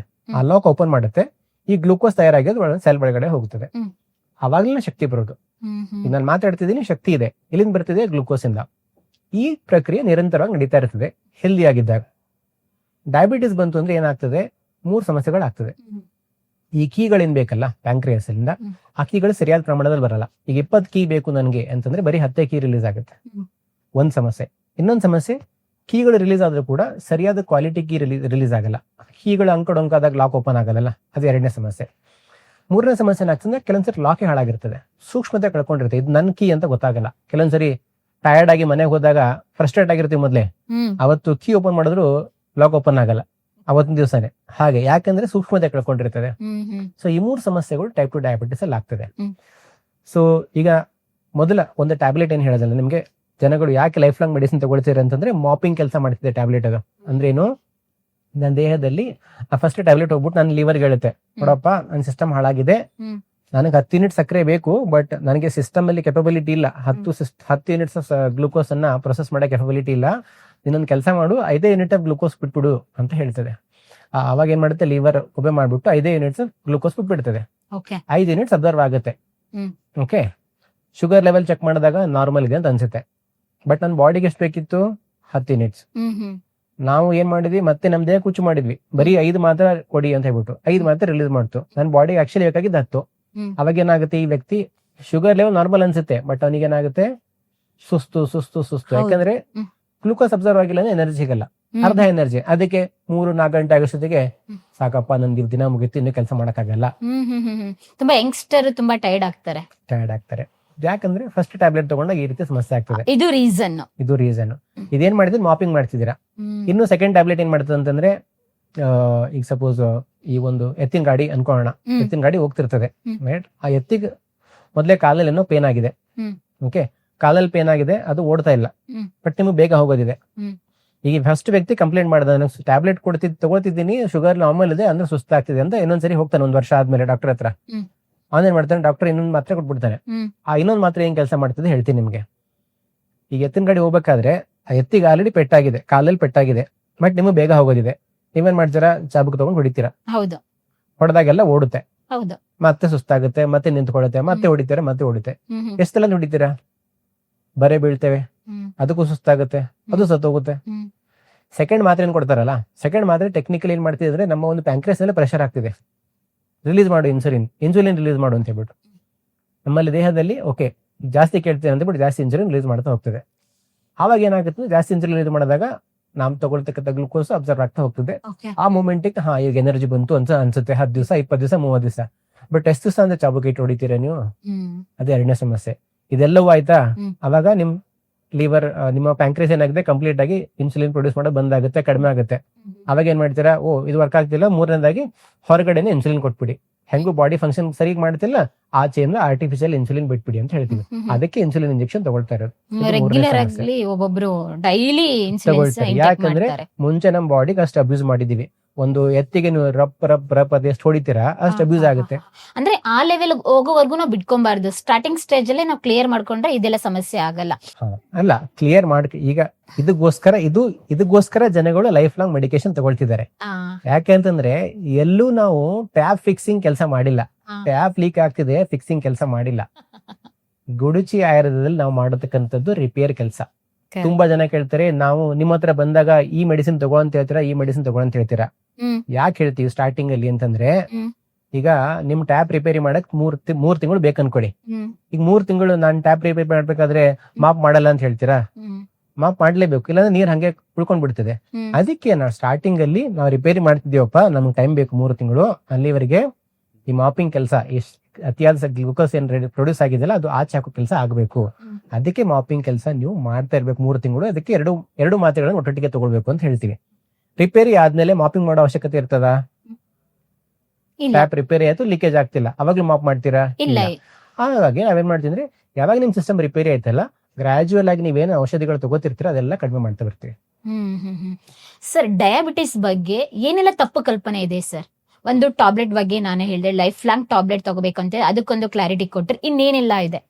ಐ ಥಿಂಕ್ ಇದು ಲೈಫ್ ಲಾಂಗ್ ಮೆಡಿಕೇಶನ್ ತಗೊಳ್ಬೇಕು ಅನ್ನೋದೊಂದು ತಪ್ಪು ಕಲ್ಪನೆ. ಇನ್ನೊಂದು, ತುಂಬಾ ಜನರಿಗೆ ಡಯಾಬಿಟಿಸ್ ಅನ್ನ ಬೇರೆ ಆರೋಗ್ಯ ಸಮಸ್ಯೆ ತರ ಟ್ರೀಟ್ ಮಾಡ್ತಾರೆ. ಈಗ ಬೇರೆ ಆರೋಗ್ಯ ಸಮಸ್ಯೆಗೂ ಡಯಾಬಿಟಿಸ್ಗೂ ವ್ಯತ್ಯಾಸ ಇದೆ. ವ್ಯತ್ಯಾಸ ಅಂದ್ರೆ ಏನಂತಂದ್ರೆ, ಅಥವಾ ಯಾವುದೇ ಜೀವನ ಶೈಲಿಯಿಂದ ಬರ್ತಕ್ಕಂಥ ಆರೋಗ್ಯ ಸಮಸ್ಯೆಗಳು ಮತ್ತೆ ಡಯಾಬಿಟಿಸ್ಗೆ ಅಥವಾ ಬೇರೆ ಆರೋಗ್ಯ ಸಮಸ್ಯೆಗಳಿಗೆ ತುಂಬಾ ಡಿಫ್ರೆನ್ಸ್ ಇದೆ. ಉದಾಹರಣೆ ಹೇಳ್ಬೇಕಂದ್ರೆ, ಇವತ್ತು ನಿನ್ನೆ ಮಳೆ ಬಂತು ಚೆನ್ನಾಗಿ ಬೆಂಗಳೂರಲ್ಲಿ. ಸೊ ಮಳೆ ಬಂದಾಗ ಏನಾಗುತ್ತೆ, ನಿಮ್ಗೆ ಒಂದು ಕೋಲ್ಡ್ ಬರುತ್ತೆ. ಕೋಲ್ಡ್ ಬಂದ್ರೆ ಜ್ವರ ಬರುತ್ತದೆ. ನಿನ್ನೆ ಜ್ವರ ಇರ್ಲಿಲ್ಲ, ಇವತ್ತೇನೋ ಆಂಟಿಬಯೋಟಿಕ್ ಏನೋ ತಗೊಂಡ್ರಿ, ಜ್ವರ ಮುಗ್ದೋಯ್ತು, ರೈಟ್? ಮತ್ತೆ ನಾಳೆ ಇರಲ್ಲ ಅದು. ಯಾಕಂದ್ರೆ ಬ್ಯಾಕ್ಟೀರಿಯಿಂದ ಬಂದಿತ್ತು ಅಥವಾ ವೈರಸ್ ಇಂದ ಬಂದಿತ್ತು, ವೈರಲ್ ಫೀವರ್ ಬ್ಯಾಕ್ಟೀರಿಯಲ್ ಫೀವರ್ ಯಾವ್ದೊಂದು ಬಂದಿತ್ತು, ಆ ವೈರಸ್ ಅಥವಾ ಬ್ಯಾಕ್ಟೀರಿಯಾ ಕೊಲೆ ಮಾಡಿದ್ವಿ, ಮುಗ್ದೋಯ್ತು, ಜ್ವರ ಮುಗ್ದೋಯ್ತು ಅಂತ ಅನ್ಕೊಳ್ಳಿ. ಬಟ್ ಡಯಾಬಿಟಿಸ್ ಆಗಲ್ಲ. ಡಯಾಬಿಟಿಸ್ ಗ್ರಾಜುಯಲ್ ಆಗಿ ಬೆಳ್ಳಾಗ್ತಾ ಹೋಗ್ತದೆ. ನನಗೆ ನಾನು ಪ್ರೀ ಡಯಾಬಿಟಿಕ್ ಇದನ್ನಂತ ಗೊತ್ತಾದ್ರು ಕೂಡ, ಲೆಟ್ಸ್ ಇವತ್ತು ಏನೋ ನಂಗೆ ಸುಸ್ತು ಅನಿಸ್ತಿದೆ ಹಾಗೆ ಅಂತ ಹೇಳ್ಬಿಟ್ಟು ನಾನು ಚೆಕ್ ಮಾಡ್ತೀನಿ ಅನ್ಕೊಳ್ಳಿ, ನನಗೆ ಪ್ರೀ ಡಯಾಬಿಟಿಕ್ ಅನಿಸಿದೆ. ಹಂಗಂತ ಪ್ರೀ ಡಯಾಬಿಟಿಕ್ ಸ್ಟೇಜ್ ನಿನ್ನೆ ಇರ್ಲಿಲ್ಲ ಇವತ್ತು ಬಂತ ಇಲ್ಲ, ಕಳೆದ 3-4 ವರ್ಷದಿಂದ ಅದು ಬಿಲ್ಡಪ್ ಆಗ್ತಾ ಹೋಗ್ತದೆ, ರೈಟ್? ಸೊ ಹೀಗಾಗಿ ನಿಮಗೆ ಪ್ರೀ ಡಯಾಬಿಟಿಕ್ ಬಂತು ಅಂದ್ರೆ ನಿಮ್ ಜೀವನ ಶೈಲಿ ಬದಲಾಗ್ತಾ ಆಗ್ತಾ ಹೋದಂಗೆ ನಮ್ಮ ದೇಹದಲ್ಲಿ ಕೆಲವೊಂದು ಚೇಂಜ್ಗಳು ಆಗ್ತಾ ಹೋಗ್ತದೆ. ಈಗ ಸಪೋಸ್ ನಾನು ಶುಗರ್ ಫ್ರೀ ಹೇಳಿದ್ನಲ್ಲ, ಶುಗರ್ ಫ್ರೀ ನೀವು ತಿಂತಾ ಹೋಗ್ತೀರಾ, ಬಾಡಿ ಒಂದ್ ದಿವಸ ಕನ್ಫ್ಯೂಸ್ ಆಗಲ್ಲ. ಅದೇ ಸೇಮ್ ಜೋಕ್ ಅನ್ನ 10 ಸರಿ ಮಾಡಿದ್ರೆ ಯಾಕೋ ನನಗೆ ಅವಾಗ ಕನ್ಫ್ಯೂಸ್ ಆಗಕ್ಕೆ ಶುರು ಆಗುತ್ತೆ. ಸೊ ಡಯಾಬಿಟಿಸ್ ಕೂಡ ಹಾಗೆ ಹಂತವಾಗಿ ಬರ್ತಾ ಹೋಗ್ತದೆ. ಓಕೆ ಸರ್, ಭಾರತನೇ ಏಕೆ ಸರ್ ಸಕ್ಕರೆ ಕಾಯಿಲೆಯ ತವರೂರು ಅಂತ ಕರೀತಾರೆ? ಬೇರೆ ಕಡೆ ಹೋದ್ರೆ, ಬೇರೆ ಕಂಟ್ರಿಗೆ ಹೋದ್ರೆ, ನಾವು ಜಸ್ಟ್ ಟೂರಿಸ್ಟ್ ಆಗಿ ವಿಸಿಟ್ ಮಾಡಿದಾಗ ಅಲ್ಲೆಲ್ಲ ಫುಡ್ ಸ್ಟೈಲ್ ಬೇರೆ ರೀತಿಯಾಗಿರುತ್ತೆ. ಅಂದ್ರೆ ಇಲ್ಲಿಗಿಂತ ಅಲ್ಲಿ ಫಾಸ್ಟ್ ಫುಡ್ ಜಾಸ್ತಿ ಇಂಟೇಕ್ ಮಾಡ್ತಾರೆ. ಇಲ್ಲಿ ಜಾಸ್ತಿ ನಾವು ಮನೇಲಿ ಪ್ರಿಪೇರ್ ಮಾಡಿದಂತ ಫುಡ್ಗಳನ್ನ ತಗೊಳ್ತಾರೆ. ಅವರೇಜ್ ಕಂಪ್ಯಾರಿಸನ್ ಆ ಕಂಟ್ರಿಗೆಲ್ಲ ಹೋಲಿಸ್ಕೊಂಡ್ರೆ, ಆದ್ರೆ ಭಾರತದಲ್ಲಿ ಅಷ್ಟ್ರ ಮಟ್ಟಿಗೆ ಬೆಳವಣಿಗೆ ಆಗ್ತಾ ಇದೆ ಅಂದ್ರೆ ಆಶ್ಚರ್ಯ ಆಗುತ್ತೆ ಸರ್. ಐ ಥಿಂಕ್ ನೋಡಿ, ಯಾವುದೇ ಶ್ರೀಮಂತ ದೇಶಗಳಲ್ಲಿ ಹೋದ್ರೆ, ನಾನು ಸುಮಾರು ಕಂಟ್ರಿಗಳಲ್ಲಿ ತಿರುಗಿದ್ದೀನಿ, ಸುಮಾರು 20+ ಕಂಟ್ರಿಗಳು ನಾನು ಹೋಗಿದ್ದೀನಿ.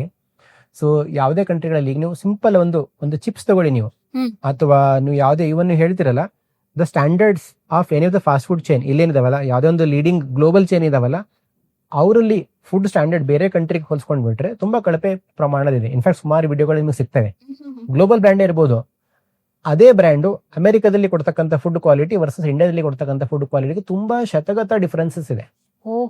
ಫರ್ಗೆಟ್ ಅದು ಇನ್ನೂ ಏನಾಗ್ತದೆ ಅಂತಂದ್ರೆ, ಈ ಚಿಪ್ಸ್ ಗಳು ಹಿಡ್ಕೊಂಡ್ರು ಕೂಡ ಚಿಪ್ಸ್ ಕ್ವಾಲಿಟಿ ಸೇಮ್ ಬ್ರ್ಯಾಂಡು, ನೀವು ಆ ದೇಶದಲ್ಲಿ ಸಿಗ್ತಕ್ಕಂಥ ಚಿಪ್ಸ್ ಕ್ವಾಲಿಟಿ ನಮ್ಮ ದೇಶದಲ್ಲಿ ಸಿಗ್ತಕ್ಕಂಥ ಚಿಪ್ಸ್ ಕ್ವಾಲಿಟಿ ಕಂಪ್ಲೀಟ್ಲಿ ಡಿಫ್ರೆಂಟ್ ಇರ್ತದೆ.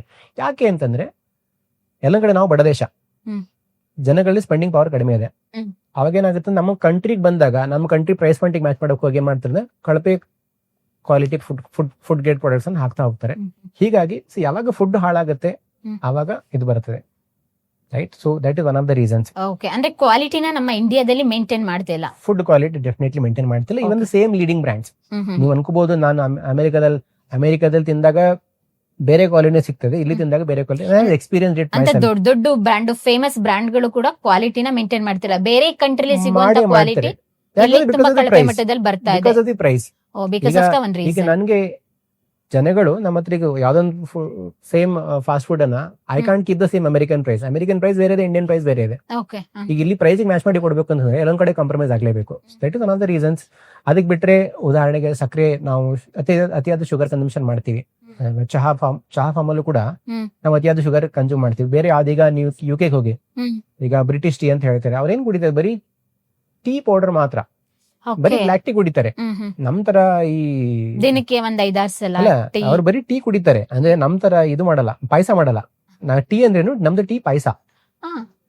ಟೀ ಪಾಯಸ ಇದೆ ಅಂದ್ರೇನು, ಹಾಲು ಹಾಕ್ತಿವಿ, ಸಕ್ಕರೆ ಹಾಕ್ತಿವಿ. ಈಗ ಟೀ ಕುಡಿತೀವಿ ನಾವು. UK ಹೋದ್ರೆ ಬರೀ ಬ್ಲಾಕ್ ಟೀ ಕುಡಿತಾರೆ. ಬರೀ ಟೀ ಎದ್ದಿ ಕುಡಿದ್ರಿಂದ ನಿಮ್ಗೆ ಏನಾಗಲ್ಲ. ಓಕೆ, ನೀರ್ಗೆ ವಾಟರ್ಗೆ ಟೀ ಪೌಡರ್ ಹಾಕೊಂಡು ಅಷ್ಟೇ, ಡಿಕಾಕ್ಷನ್ ಮುಂಚೆ ಡಿಕಾಕ್ಷನ್ ಕುಡಿದ್ರೆ ಹಾಗೆ. ಈ ಟೀ ಕೂಡ ಈ ರೀತಿ ಮಾಡ್ಬೇಕು, ಟೀ ಹಾಲು ಹಾಕ್ಬೇಕು, ಸಕ್ಕರೆ ಹಾಕ್ಬೇಕು ಅಂತ ಮಾಡಿದ್ದು ಇಂಡಿಯನ್ಸ್ಗೋಸ್ಕರನೇ, ಇಂಡಿಯಾ ದೇಶ ಹಾಳು ಮಾಡಕ್ಕೆ. ಯಾಕಂದ್ರೆ ಇಲ್ಲಾಂದ್ರೆ ಟೀ ನಮ್ ಸಂಸ್ಕೃತಿನೆಲ್ಲ 250 ವರ್ಷಕ್ಕಂತ ಹಿಂದ್ಗಡೆ ಟೀ ನಮ್ ದೇಶದಲ್ಲಿ ಇರ್ಲೇ ಇರ್ಲಿಲ್ಲ. ಇಂಡಿಯನ್ಸ್ಗೆ ಹಾಳು ಮಾಡ್ಬೇಕು, ಅಥವಾ ಇಂಡಿಯನ್ಸ್ಗೆ ಮುಂಚೆ ಒಂದು ಟೈಮಲ್ಲಿ ಏನಾಯ್ತು, ಅತಿಯಾದ ಟೀ ಬೆಳೆದಿದ್ರು ಇಂಡಿಯಾದಲ್ಲಿ ಮತ್ತೆ ಚೈನಾದಲ್ಲಿ. ಅತಿಯಾದ ಟೀ ಬೆಳೆದಿದ್ರು, ಅದು ಕನ್ಸ್ಯೂಮ್ ಆಗ್ತಿರ್ಲಿಲ್ಲ. ಅವಾಗ ಏನ್ ಮಾಡಿದ್ರು ಅಂದ್ರೆ ಟೀ ಅನ್ನ ಕೊಡಕ್ ನೋಡಿದ್ರು ಇಂಡಿಯನ್ಸ್ಗೆ ಫ್ರೀ ಆಗಿ. ಅವಾಗ ಯಾರು ಕುಡಿತಾ ಇರ್ಲಿಲ್ಲ. ಆಮೇಲೆ ಒಬ್ಬರು ಇನ್ನೋವೇಟ್ ಮಾಡಿದ್ರು, ಏನಂತಂದ್ರೆ ಇಂಡಿಯನ್ಸ್ ಗಳಿಗೆ ಪಾಯಸ ಕುಡಿದ್ರು ರೂಢಿ ಇದೆ, ಹೀಗಾಗಿ ಇವರಿಗೆ ಸಕ್ಕರೆ ಇದ್ರಲ್ಲಿ ಹಾಕ್ಬಿಟ್ಟು this style of making tea done here, invented here, this is recorded. ತುಂಬಾ ಫೇಮಸ್ ಬುಕ್ ಗಳಲ್ಲಿ ನಿಮ್ಗೆ ಅದು ಸಿಗ್ತದೆ. ಸೊ ಇದು ಇಂಡಿಯನ್ಸ್ಗೋಸ್ಕರ ಮಾಡಿರೋದು.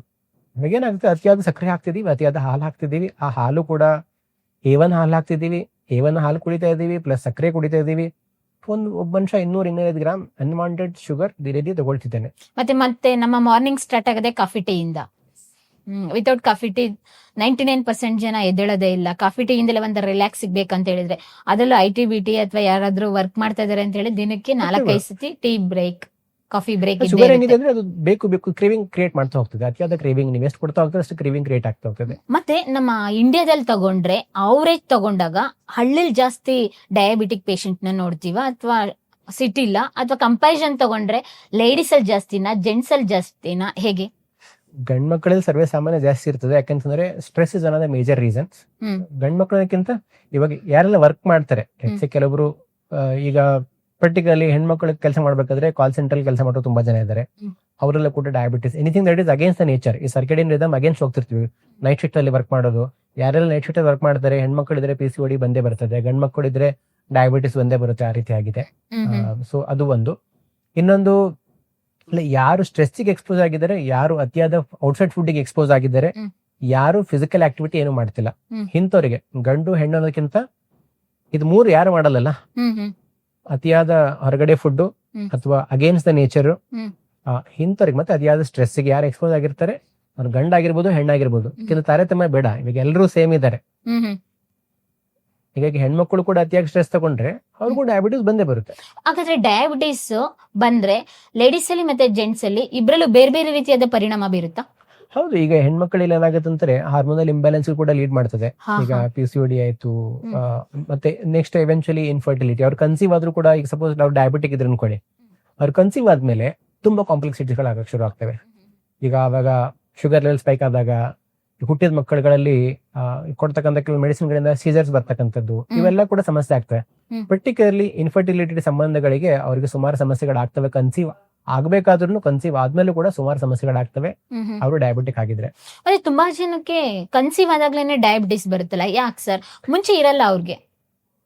I think again one of the reason is again over nutrition. ಅಲ್ಲೂ ಕೂಡ ಇತ್ತೀಚಿನ ಒಂದು ಸಿಸ್ಟಮ್, ಈಗ ನಮ್ ತಾಯಿದರಿಗೆ ಅಜ್ಜಿದರಿಗೆ ಕೇಳಿದ್ರೆ, ನೀವು ಕಂಪ್ಲೀಟ್ ಬೆಡ್ ರೆಸ್ಟ್ ಅಲ್ಲಿ ಇರ್ತಿದ್ರಾ ಕನ್ಸೀವ್ ಆದಾಗ ಅಂತ ಕೇಳಿದ್ರೆ, ಅವ್ರು ಕೆಲಸ ಮಾಡ್ಕೊಂಡಿರ್ತಿದ್ರು ನಾರ್ಮಲ್ ಆಗಿ, ರೈಟ್? ಇವಾಗ ಏನಾಗಿದೆ, ಒಂದು because everybody can afford, is lot of over nutrition. ಬಾದಾಮ್ ಪಿಸ್ತಾ ಅತಿಯಾಗಿ ತಿನ್ಸೋದು, because everybody can afford, right? That's one of the reason. So in fact ಬಾದಾಮ್, ಪಿಸ್ತಾ ಅದು ಅತಿಯಾದ ಒಂದು ಓವರ್ ನ್ಯೂಟ್ರಿಷನ್ ಆಗ್ತಿದೆಯಲ್ಲ, ಅದರಿಂದ inflammation is one of the common reason. Plus zero work.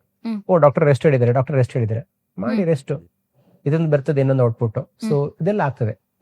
ಹಾಗಾದ್ರೆ ಲೈಫ್ ಸ್ಟೈಲ್ ಹೇಗಿರ್ಬೇಕು ಸರ್? ಐ ಥಿಂಕ್ ನಾರ್ಮಲ್ ಆಗಿ as you are before, so be after.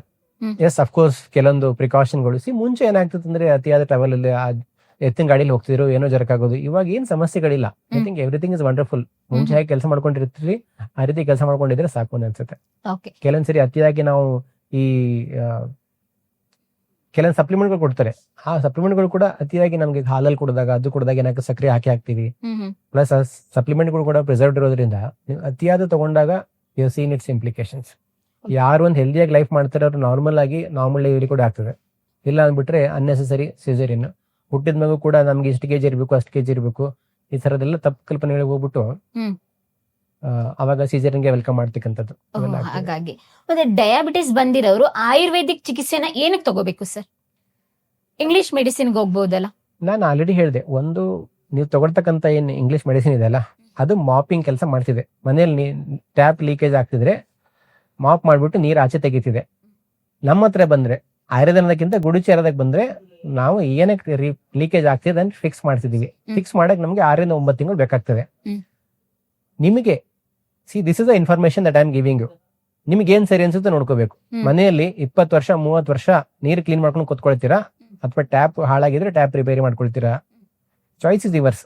ಜ್ಞಾನ ನಾನು ಕೊಡ್ತಿದ್ದೀನಿ, ಆಲೋಚನೆ ನಿಮ್ಮ ಒಂದು ಕಲ್ಪನೆಗೆ ಬಿಡ್ತಕ್ಕಂಥದ್ದು. ನಿಮ್ಗೆ ಏನ್ ಸರಿ ಅನ್ಸುತ್ತಲ್ಲ, ನಿಮ್ ಮನೇಲಿ ವಾಟರ್ ಟ್ಯಾಪ್ ಲೀಕ್ ಆಗ್ಬೇಕಾದ್ರೆ ನೀವು ರಿಪೇರಿ ಮಾಡ್ತೀರಿ, ಮಾಡ್ಕೊಂಡಿರಲ್ಲ ಅಂದ್ಬಿಟ್ರೆ ಬಾಡಿ ವಿಷಯ ಬಂದಾಗ ಏನ್ ಚಾಯ್ಸ್ ಮಾಡಬೇಕು? I think I leave it you. Okay, ಅಂದ್ರೆ ತುಂಬಾ ವರ್ಷಗಳಿಂದ ನಾನು ಟ್ಯಾಬ್ಲೆಟ್ ತಗೊಳ್ತಿದ್ದೀನಿ, ಇವಾಗ ಗುಡುಚಿ ಆಯುರ್ವೇದಿಕ್ ಸಂಸ್ಥೆಗೆ ಬರ್ತೀನಿ.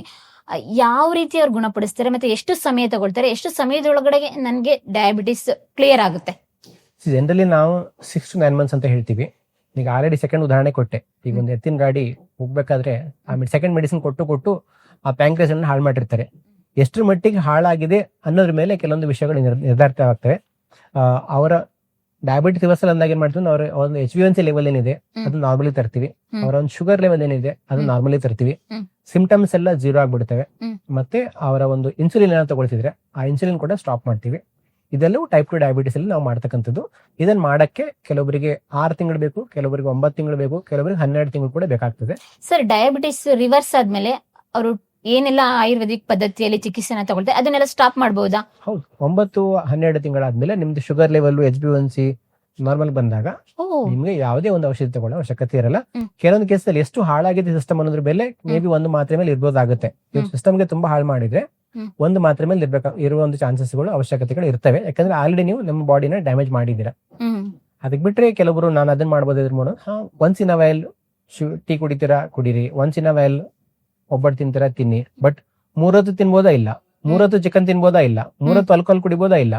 But once in a while ಏನಾದ್ರು ಮಾಡ್ತೀರಾ, ಅದನ್ನ ಮಾಡಿದಾಗ್ಲೂ ಕೂಡ ನಿಮ್ ಶುಗರ್ ಲೆವೆಲ್ ನಾರ್ಮಲ್ ಆಗಿರ್ತದೆ. ಓಕೆ ಸರ್, ನೀವ್ ಹೇಳ್ದಂಗೆ ಗುಡುಚಿ ಆಯುರ್ವೇದಿಕ್ ಸಂಸ್ಥೆ ಕೇವಲ 6 ರಿಂದ 9 ತಿಂಗಳೊಳಗಡೆ ಎಂತ ಡಯಾಬಿಟಿಸ್ ಇದ್ರು ಎಷ್ಟೇ ವರ್ಷದಾದ್ರೂ ಕೂಡ ಕ್ಲಿಯರ್ ಮಾಡ್ತೀನಿ ಅಂತ ಹೇಳ್ತಾ ಇದ್ದೀರಾ. ಹಾಗಾದ್ರೆ ಎಷ್ಟು ಜನ ಪೇಷಂಟ್ ನ ಇದುವರೆಗೂ ಕ್ಲಿಯರ್ ಮಾಡಿದ್ದೀರಾ? ಹೇಗೆ ಸರ್ ಇಷ್ಟೆಲ್ಲ ಜನಗಳಲ್ಲಿ ನಂಬಿಕೆನ ಉಳಿಸ್ಕೊಳಕ್ ಸಾಧ್ಯ ಆಯ್ತು ನಿಮ್ಗೆ? ಐ ಥಿಂಕ್ ಒಂದು ಎಲ್ರಿಗೂ ಎಷ್ಟೇ ಸಮಸ್ಯೆ ಆಗಿದೆ ಅನ್ನೋದಕ್ಕಿಂತ ಅವ್ರ ಸಮಸ್ಯೆ ಮೇಲೆ ನಾನು ಹೇಳೋದು, it is a 2-sided effort. ಅಂದ್ರೇನು, ನನ್ನ ಹತ್ರ ಮೆಡಿಸಿನ್ಸ್ ಇದೆ, ಪ್ರೊಪ್ರೈಟರಿ ಮೆಡಿಸಿನ್ಸ್ ಇದೆ, ಗುಡುಚಿ ಆಯುರ್ವೇದದಲ್ಲಿ ತಯಾರಾಗ್ತಕ್ಕಂಥದ್ದು. ನನ್ನಲ್ಲಿ ಒಂದು ಸಿಸ್ಟಮ್ ಇದೆ, ಪ್ರೋಟೋಕಾಲ್ ಇದೆ, ಅದು ಪ್ರತಿಯೊಬ್ಬರು ವರ್ಕ್ ಆಗುತ್ತೆ. ಯಾವುದೇ ಜೆಂಡರ್ಗಿರ್ಲಿ, ಯಾವುದೇ ವಯಸ್ಸಿಗಿರ್ಲಿ ಅದು ವರ್ಕ್ ಆಗುತ್ತೆ, ರೈಟ್? ಅದ್ರ ಜೊತೆಗೆ ಅವರೊಂದು ಪಾರ್ಟಿಸಿಪೇಷನ್ ಏನಿದೆ ಅದು ಕೂಡ ತುಂಬಾ ಮುಖ್ಯ ಆಗುತ್ತೆ. 50-50 ಅಂತ ಹೇಳ್ತೀನಿ. ಅಂದ್ರೇನು, ನಾವು ನಮ್ಮ ಸರಿಯಾದ ಔಷಧಿ, ನಮ್ಮ ಪ್ರೋಟೋಕಾಲ್ ವರ್ಕ್ ಆಗೇ ಆಗ್ತವೆ. ನಿಮ್ಮ ಪಾರ್ಟಿಸಿಪೇಷನ್, ನಾವು ಸರಿಯಾದ ಒಂದು ಜೀವನ ಶೈಲಿ ಬದಲಾವಣೆಯನ್ನು ಹೇಳ್ತೀವಿ, ಸರಿಯಾದ ಒಂದು ಆಹಾರ ಪದ್ಧತಿ ಬದಲಾವಣೆ ಹೇಳ್ತೀವಿ, ಅದನ್ನು ಅಡಾಪ್ಟ್ ಮಾಡ್ಕೊಂಡ್ರೆ ಖಂಡಿತವಾಗಿ ರಿಸಲ್ಟ್ ಬರ್ತದೆ. ನಮ್ಮಲ್ಲಿ ಸರ್ವೇ ಸಾಮಾನ್ಯವಾಗಿ ಗುಡುಚಿ ಆಯುರ್ವೇದ ಬರ್ತಕ್ಕಂಥ ಪ್ರತಿಯೊಬ್ಬ ವ್ಯಕ್ತಿ ಹೇಳೋ ಮಾತು ಒಂದೇ, ನಾನು 20 ವರ್ಷ ಮಾತ್ರ ತಗೊಳ್ತಿದ್ದೀನಿ, ನನಗೆ ಯಾವತ್ತು ಈ ಮಟ್ಟದ ಬದಲಾವಣೆ ನನಗೆ 15 ದಿವಸದಲ್ಲಿ ಏನ್ ಕಾಣ್ತು, ಗುಡುಚಿ ಆಯುರ್ವೇದ ಬಂದ್ಮೇಲೆ 15 ದಿವಸದಲ್ಲಿ ಏನ್ ಬದಲಾವಣೆ ಕಾಣ್ತು, ಆ ಬದಲಾವಣೆ 20 ವರ್ಷ ನೋಡಿಲ್ಲ ಅನ್ನೋ ಒಂದು ಸರ್ವೇ ಸಾಮಾನ್ಯ ಫೀಡ್ಬ್ಯಾಕ್ ಪ್ರತಿ ಬ್ರಾಂಚ್ ಅಲ್ಲೂ, ನಾನು ಕಲ್ಕತ್ತಾಗ ಹೋಗ್ಲಿ, ನಾನು ಡೆಲ್ಲಿಗೆ ಹೋಗ್ಲಿ, ನಾನು ಚೆನ್ನೈಗೆ ಹೋಗ್ಲಿ, ನಾನು ಹೈದರಾಬಾದ್ ಹೋಗ್ಲಿ, ಪ್ರತಿಯೊಂದು ಬ್ರಾಂಚ್ ಅಲ್ಲಿ ಜನಗಳು ಈ ಮಾತನ್ನ ಸರ್ವೇ ಸಾಮಾನ್ಯ ಹೇಳ್ತಾರೆ. 15 ದಿವಸ ಮೆಡಿಸಿನ್ ತಗೊಂಡ್ರೆ ಸಾಕು, ಈ ಒಂದು ಫೀಡ್ಬ್ಯಾಕ್ ನನ್ನ ಜನ ಕೊಡ್ತಾರೆ. ಸೊ ತಿಂಗಳಿಗೆ ಸುಮಾರು ಇವಾಗ 6,000-7,000 ಜನಗಳು ನಮ್ಮ ಒಂದು ಎಲ್ಲಾ ಕ್ಲಿನಿಕ್ ಸೇರಿದ್ರೆ 6,000-7,000 ಪೇಷಂಟ್ ಪ್ರತಿ ತಿಂಗಳು ಬರ್ತಾ ಹೋಗ್ತಾರೆ. ಸರ್ ಹಾಗಾದ್ರೆ ಇದುವರೆಗೂ ಎಷ್ಟು ಜನನ ಕ್ಲಿಯರ್ ಮಾಡಿದೀರಾ sir? Thousands. I think I have lost the count no. ಇವಾಗ ಸಿಂಪಲ್ ಏನಂತಂದ್ರೆ ಎವ್ರಿ ಡೇ ನಮ್ಮ ಇನ್ಸ್ಟಾಗ್ರಾಮ್ ಹ್ಯಾಂಡಲ್ ಹೋದ್ರೆ there be at least 1 or 2 patients feedback ಇದ್ದೇ ಇರ್ತದೆ ಪ್ರತಿ ದಿವಸ. Who said I have reversed ಅಂತ ಹೇಳ್ಬಿಟ್ಟು. Oh great. ಹಾಗಾದ್ರೆ ಏನೆಲ್ಲ ಕೇಸ್ ಸ್ಟಡೀಸ್ ಬರುತ್ತೆ ಸರ್? ಸುಮಾರು ತರ. ಕೆಲವರು ಈಗ ಪ್ರೀ ಡಯಾಬಿಟಿಕ್ ಅಂತ ಬರ್ತಾರೆ. ಪ್ರೀ ಡಯಾಬಿಟಿಕ್ ಅಂತಂದ್ರೆ ಇವಾಗಷ್ಟೇ ಡಯಾಬಿಟಿಸ್ ಬಂದಿರ್ತದೆ, ಅಂತವ್ರಿಗೆಲ್ಲ 3 months ಅಲ್ಲಿ ರಿವರ್ಸ್ ಮಾಡ್ತೀವಿ. ಇನ್ನು ಕೆಲವರು ಈಗ ಜೆಸ್ಟೇಷನಲ್ ಡಯಾಬಿಟಿಸ್, ಈಗ ಹೇಳಿದ್ರಲ್ಲ ಪ್ರೆಗ್ನೆನ್ಸಿ ಟೈಮಲ್ಲಿ ಡಯಾಬಿಟಿಸ್ ಬಂದಿರ್ತದೆ, ಆಮೇಲೆ ಡೆಲಿವರಿ ಆದ್ಮೇಲೆ ಕಾಣಿಸಿರಲ್ಲ, ಮತ್ತೆ 2 ವರ್ಷ ಆದ್ಮೇಲೆ ಕಾಣುತ್ತೆ, ಅಂತವ್ರು ಕೂಡ ಬರ್ತಾರೆ. ಅಂತವರೆಲ್ಲ ಕೂಡ ಡಯಾಬಿಟಿಸ್ ರಿವರ್ಸ್ ಮಾಡಿದ್ವಿ. ಸುಮಾರು ಜನ ಇನ್ಸುಲಿನ್ ತಗೊಳ್ತಿರ್ತಾರೆ 20 ವರ್ಷದಿಂದ 30 ವರ್ಷದಿಂದ. ದಿನಕ್ಕೆ 30-40 ಯೂನಿಟ್ಸ್ ತಗೊಳ್ಳೋರು ಅಂದ್ರೆ 40 into 3 120 ಯೂನಿಟ್ಸ್ ಆಫ್ ಇನ್ಸುಲಿನ್ ತಗೊಳ್ಳೋರು ಕೂಡ ನಮ್ಮ ಹತ್ರ ಬರ್ತಾರೆ. ಅಂತವರೆಲ್ಲ ಕೂಡ ಡಯಾಬಿಟಿಸ್ ರಿವರ್ಸ್ ಮಾಡಿದೀವಿ. ಇನ್ನು ಸುಮಾರು ಮೊನ್ನೆ ಒಂದು ಹುಡುಗ ಬಂದಿತ್ತು 28 ವಯಸ್ಸು, ಆಲ್ರೆಡಿ ಕನ್ನಡ ಕಳ್ಕೊಂಡಿದ್ದಾನೆ. ಓ ಮೈ ಗಾಡ್. ರೈಟ್. ಇಷ್ಟು ಯಂಗ್ ಏಜಿಗೆ. ಅಥವಾ ಅಂತವರಲ್ಲೂ ಕೂಡ ಕಷ್ಟ ಆಗ್ತದೆ, ಕೆಲವೊಂದು ಮಾತೆಗಳಲ್ಲಿ ಇರ್ಬೇಕಾಗ್ತದೆ, ಬಟ್ ಅಂತವ್ರಿಗೂ ರಿವರ್ಸ್ ಮಾಡಿದೀವಿ. ಸುಮಾರು ಜನ ಈ ಮದುವೆ ಆಗಕ್ಕೆ ಯಂಗ್ಸ್ಟರ್ಗಳು 28-30ರಲ್ಲಿ ಮದ್ವೆನೇ ಬೇಡ ಅಂದಿರ್ತಾರೆ. ಡಯಾಬಿಟಿಸ್ ಇರ್ತದೆ, ನನ್ನಿಂದ ನನ್ನ ಜೀವನ ಸಂಗಾತಿಗೆ ಜೀವನ ಹಾಳಾಗ್ಬೋದು ಅಂತ ಹೇಳ್ಬಿಟ್ಟು ಮದ್ವೆ ಬೇಡ ಅಂತ ತುಂಬಾ ಜನ ಇರ್ತಾರೆ. ಸೊ ಅಂತವರಲ್ಲೂ ಕೂಡ ತುಂಬಾ ಜನ ಇವಾಗ ಬಂದು ರಿವರ್ಸ್ ಮಾಡ್ಕೊಂಡು ಮದ್ವೆ ಮಾಡ್ಕೊಂಡು ಮದ್ವೆ ಇನ್ವಿಟೇಷನ್ ಕೊಟ್ಟು ಅದೆಲ್ಲ ಕೂಡ ಆಗಿದೆ. ಸೊ ಸುಮಾರು ತರದ ಜನಗಳು ಬರ್ತಾರೆ. ಇನ್ಫ್ಯಾಕ್ಟ್ ನಾವು ಈ ವಯಸ್ಸಾದವ್ರು ಯಾಕೆ ಮೋಸ್ಟ್ಲಿ ಬರಲ್ಲ ಅಂತ ಅನ್ಕೊಂಡಿದ್ವಿ. ಈ ತುಂಬಾ ಜನ ಏನಾಗ್ತಂದ್ರೆ ಮಕ್ಕಳೆಲ್ಲ ಅಮೆರಿಕದಲ್ಲೋ ಲಂಡನ್ ಅಲ್ಲಿ ಇರ್ತಾರೆ, ಪೇರೆಂಟ್ಸ್ ಇಲ್ಲಿ ಒಬ್ಬರೇ ಇರ್ತಾರೆ, 70s ಅಲ್ಲಿ ಇರೋರು, ದುಡ್ಡೆಲ್ಲ ಇರ್ತದೆ, ಒಳ್ಳೆ ಆರೋಗ್ಯ ಬೇಕಾಗಿರ್ತದೆ, ಅಂತವ್ರು ಕೂಡ ಬರ್ತಾರೆ. ಅವ್ರಲ್ಲೂ ಕೂಡ ಡಯಾಬಿಟಿಸ್ ರಿವರ್ಸ್ ಮಾಡಿದೀವಿ. ಅವರು ಖುಷಿಯಾಗಿದ್ದಾರೆ, ನಾರ್ಮಲ್ ಆಗಿದೆ. ತುಂಬಾ ಜನನ ಡಯಾಬಿಟಿಸ್ ಪೇಷಂಟ್ ಅನ್ನ ರಿವರ್ಸ್ ಮಾಡಿದ್ದೀರಾ. ಆ ಹೆಗ್ಗಳಿಕೆಗೆ ನಿಮ್ಮ ಗುಡುಚಿ ಆಯುರ್ವೇದಿಕ್ ಸಂಸ್ಥೆ ಪಾತ್ರ ಆಗಿದೆ. ಹೀಗೆ ಜನಗಳಲ್ಲಿ ವಿಶ್ವಾಸಾರ್ಹತೆನ ಗಳಿಸಿದ್ದು ಹೇಗೆ ಸರ್? ಅಷ್ಟು ಸುಲಭ ಆಯ್ತಾ? ಸುಲಭ ಯಾವ್ದು ಅಲ್ಲ, ಪ್ರತಿಯೊಂದಕ್ಕೂ ತುಂಬಾ ಒಂದು ಪರಿಶ್ರಮ ಆಗ್ತಿರ್ತದೆ. ನಾನು ಯಾವಾಗ್ಲೂ ಒಂದೇ ಒಂದು ಉದಾಹರಣೆ ಕೊಡ್ತಿರ್ತೀನಿ. ಒಂದು ಬಂಬೂ ಟ್ರೀ ಅಂತ ಹೇಳ್ತೀನಿ. ಬಂಬೂ ಟ್ರೀ ಕೆಳಗಡೆ ಭೂಮಿ ಒಳಗಡೆ 7 ವರ್ಷ ಬೆಳೀತಾ ಇರ್ತದೆ. ಅದು ಒಂದೇ ದಿವಸ 7 ಫೀಟ್ ಮೇಲ್ಗಡೆ ಬರ್ತದೆ. ರೈಟ್. ಅದು ಒಂದ್ ದಿವಸದಲ್ಲಿ ಬಂದ್ಬಿಡ್ತಲ್ಲ ಮ್ಯಾಜಿಕ್ ಆಗಿ ಅಂತ ನಮ್ಮ ಜನರಿಗೆ ಅನ್ಸುತ್ತೆ. ಮ್ಯಾಜಿಕ್ ಆಗೋದಲ್ಲ, ಕೆಳಗಡೆ ಅದು 7 ವರ್ಷ ಬೆಳೀತಾ ಇರ್ತದೆ ಅಂದ್ರೆ ಕೆಳಗಡೆ ಅಷ್ಟೊಂದು ಎಫರ್ಟ್ ಹೋಗಿದೆ. ಸುಲಭ ಯಾವುದೂ ಇಲ್ಲ.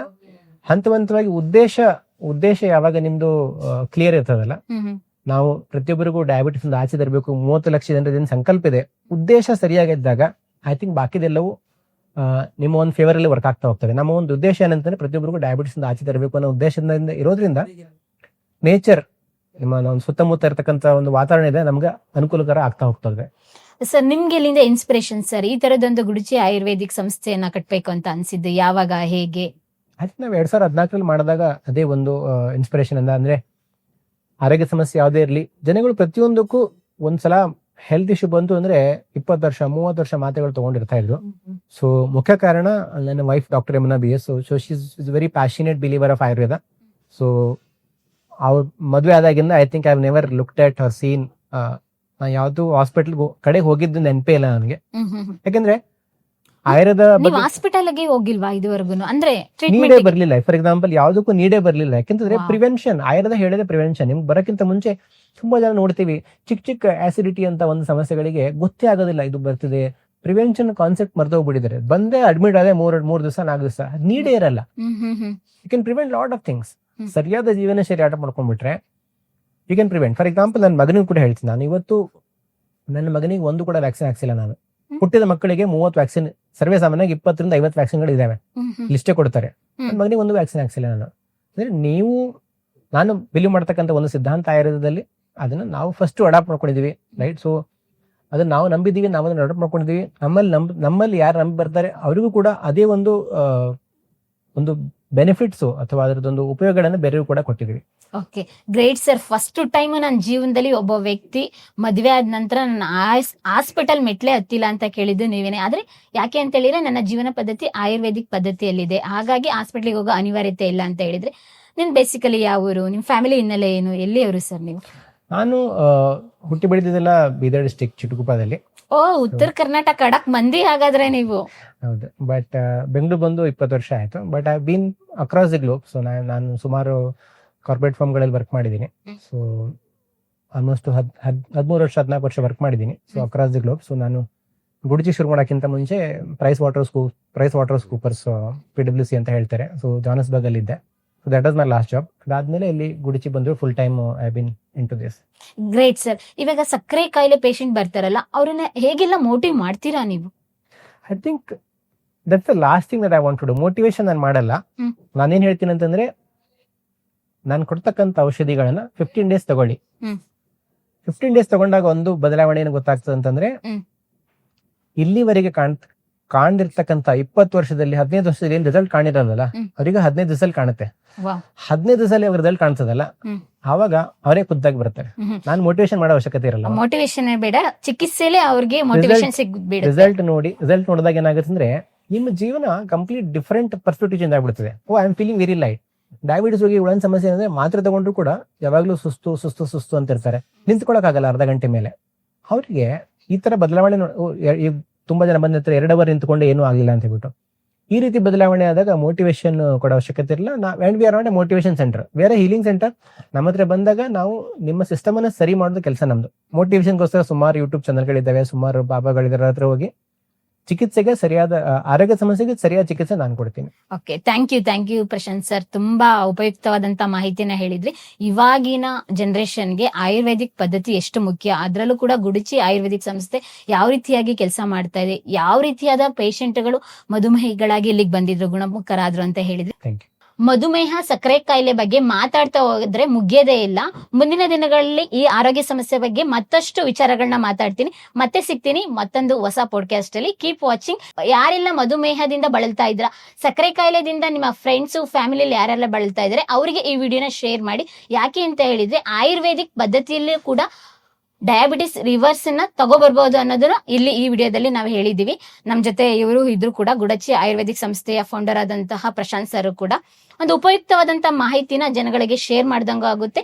ಮತ್ತೆ ಸಿಗ್ತೀನಿ ಮತ್ತೊಂದು ಹೊಸ ಪಾಡ್ಕಾಸ್ಟ್ ಅಲ್ಲಿ. Thank you. ಎಲ್ರಿಗೂ ನಮಸ್ಕಾರ.